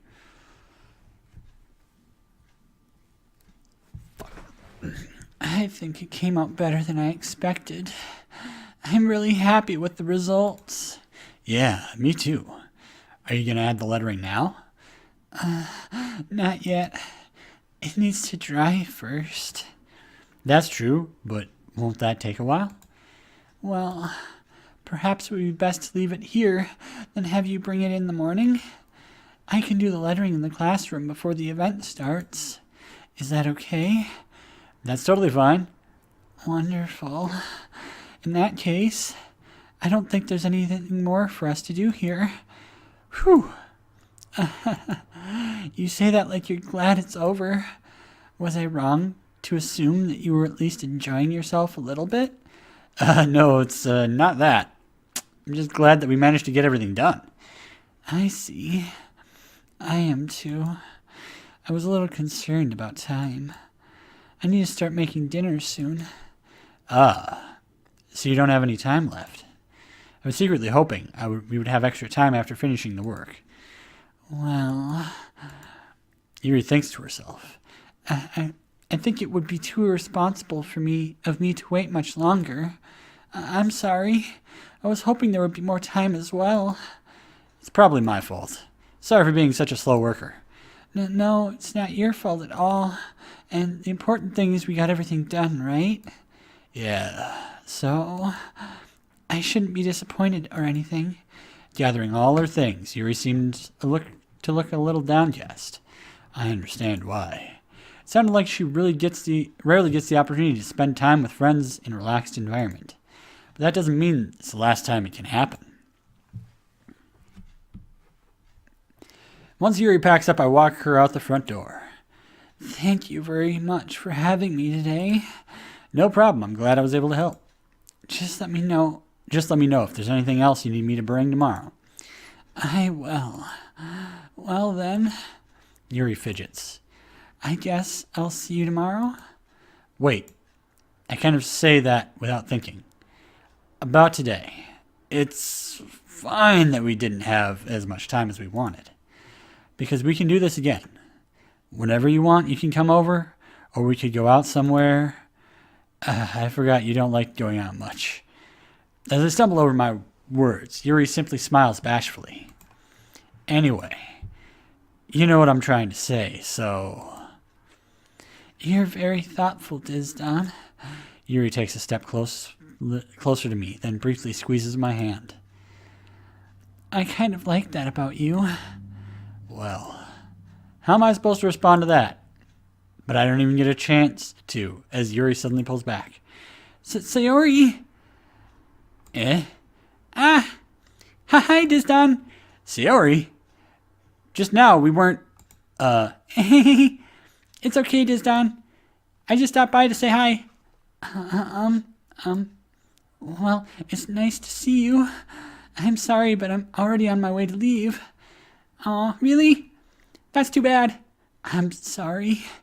But we'll be able to get together at the festival tomorrow, so that's fine, right? Of course. Sayori beams. Yeah, so I'll see you tomorrow. Clearly embarrassed, Yuri hurries off. Sayori waves goodbye after her. Sayori, I thought you didn't want to come over today. Well, I tried staying in my room, but my imagination was being really mean to me, so I had to come here and see it myself. See what? What are you talking about? You know, how much fun you were having with Yuri, and how close you got to her. It makes me really happy that you've made such good friends. That's all that matters to me. Tears start to fall down Sayori's face. She's jealous. That's all that matters to me. Why am I feeling this way, Disdonn? I'm supposed to be happy for you. Why does it feel like my heart is splitting in half? It hurts so much. Everything hurts so much. This would be so much better if I could just disappear. Sayori, don't say that. It's true, Disdonn. If I wasn't here, then you wouldn't have to waste your sympathy on me. You wouldn't have to put up with me being selfish. Monica was right. I should just... Monica? Monica was right about what? Sayori, what I said before was true. I'm not going to let this continue. Caring about you like this isn't the burden your mind is making it out to be. It's something that makes me happy. It's something that I wouldn't trade for anything else. So even if it takes an entire lifetime, I'm going to be by your side until you don't feel any more pain. But... Sayori looks away. Put a hand on her shoulder to reassure you. I'm scared, Disdonn. I'm really scared. What are you scared of, Sayori? I'm scared that I might like you more than you like me. Sayori? It's true, isn't it? I was weak and started to like you too much. I did this to myself, Disdonn. I like you so much that I want to die. That's how I feel. And... That's enough, Sayori. I don't want you to hurt anymore. Slide my hand down Sayori's arm and squeeze her hand in my own. Do you remember how I said I always know what's best for you? Do you still believe me? Wordlessly, Sayori nods. Even if you don't understand all of your own feelings, I know what you need the most right now. And that's what I'm going to give you. Sayori, my save here. This is going to be a hard one to do. Because if I say the top one, she will, and I try to go after Yuri, really, really bad things are going to happen. But bad things might happen if I say the bottom one. But my thought process is this. There's many kinds of love. And, I love a lot of people. I love all you guys. You guys are awesome. You support me and you give me the support that I need sometimes. It's great. But it's not the same kind of love as, me loving my wife or, me loving my mom or my dad. There's the familial, the friendly, and then the, romantic. And this is, if I said that I love you, what I, in this playthrough of how I'm doing this, my thought is, if I said that, I would be saying it as, I love you as a dear friend. You are someone who I want to support and have with me. And I want to support you and make sure that you find happiness. Because I honestly don't feel like Sayori should be with Disdonn in this playthrough. I feel like Sayori probably has a better match out there. She's just... Because it's set in high school, she's still figuring out, the whole crush thing. And right now she's crushing hard on Disdonn. And so... What she's feeling now, she might feel more for someone else later. But she only knows this now. And it's something that she's never felt before and probably wants to hold on to it for dear life and thinks that she'll never find anything like it again.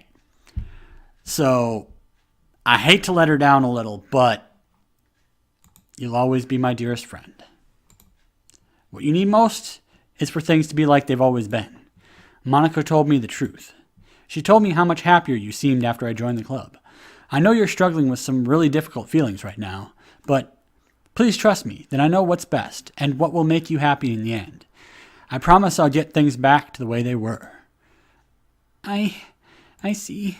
Sayori forces a smile through an incredibly pained expression. Is this what it feels like to get stabbed in the chest? I should write a poem about this. Sayori. It's okay. This is just my punishment, remember? For being so selfish. So please don't worry about these stupid feelings. I know you're right.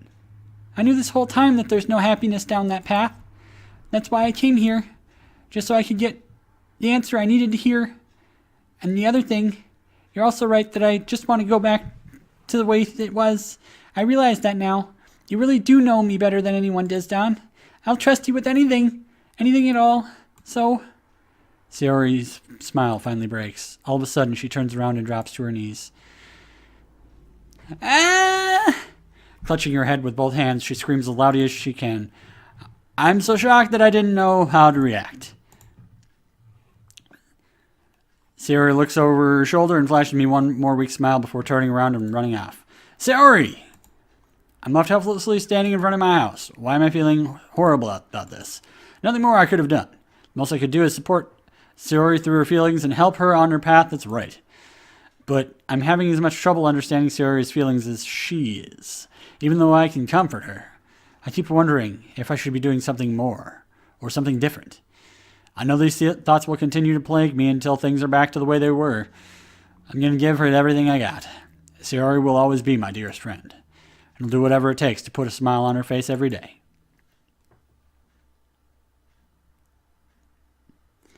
Well, the character and me are two different people. Let's put it that way. It's the day of the festival. Of all days, I expected this to be the one where I'd be walking to school with Sayori. But Sayori isn't answering her phone. Considered going to her house to wake her up, but decided that's a little too much. Meanwhile, the preparations for the event should nearly be complete. The banner Yuri and I painted is dry and gently rolled up to take with me. She sent me a pleasant text reminding me not to forget anything, and I reassured her. Funnily enough, I probably feel the same way as Netsuki about the event. I'm more excited for it to be over, so I can spend time with Sayori and Yuri at the festival. But knowing Monica, I'm sure the event will be great too. Disdonn, you're the first one here. Thanks for being early. That's funny. I thought at least Yuri would be here by now. Monica is placing little booklets on each of the desks in the classroom. They must be the ones she prepared that has all the poems we were performing. In the end, I found a random poem online that I thought Monica would like and submitted it. So that's the one I'll be performing. I'm surprised you didn't bring Sayori with you. Yeah, she overslept again. That dummy. You'd think that on days this important she'd try a little harder. I say that, but I suddenly remember what Sayori told me yesterday.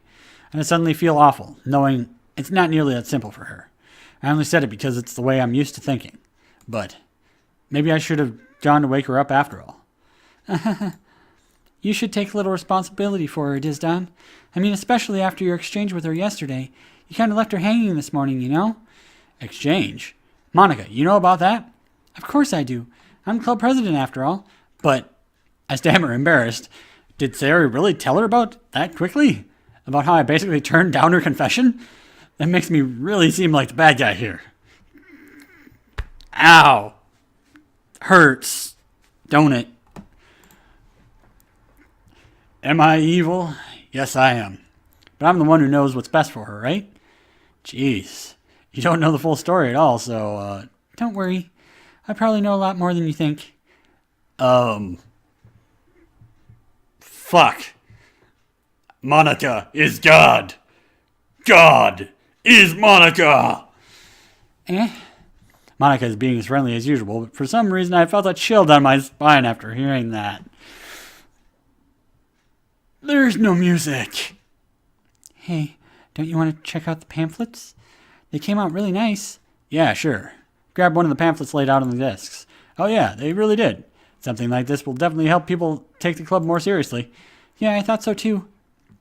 Flip through the pages. Each member's poem is neatly printed on its own page, giving it an almost professional feel. I recognize Netsuki's and Yuri's poems from the ones they performed during our practice. What's this? I flipped to Sayori's poem. It's different from the one she practiced. It's one that I haven't read before.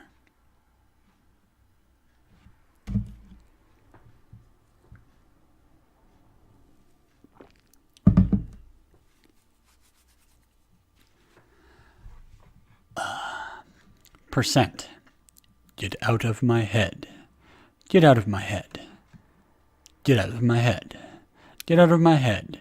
Get out of my head. Get out of my head. Get out of my head. Get out of my head. Get out of my head. Get out of my head. Get out of my head. Get out of my head. Get out of my head. Get out of my head. Get out of my head. Get out of my head. Get out of my head. Get out of my head. Get out of my head. Get out of my head. Get out of my head. Get out of my head before I do what I know is best for you. Get out of my head before I listen to everything she said to me. Get out of my head before I show you how much I love you. Get out of my head before I finish writing this poem. But a poem is never actually finished. It just stops moving.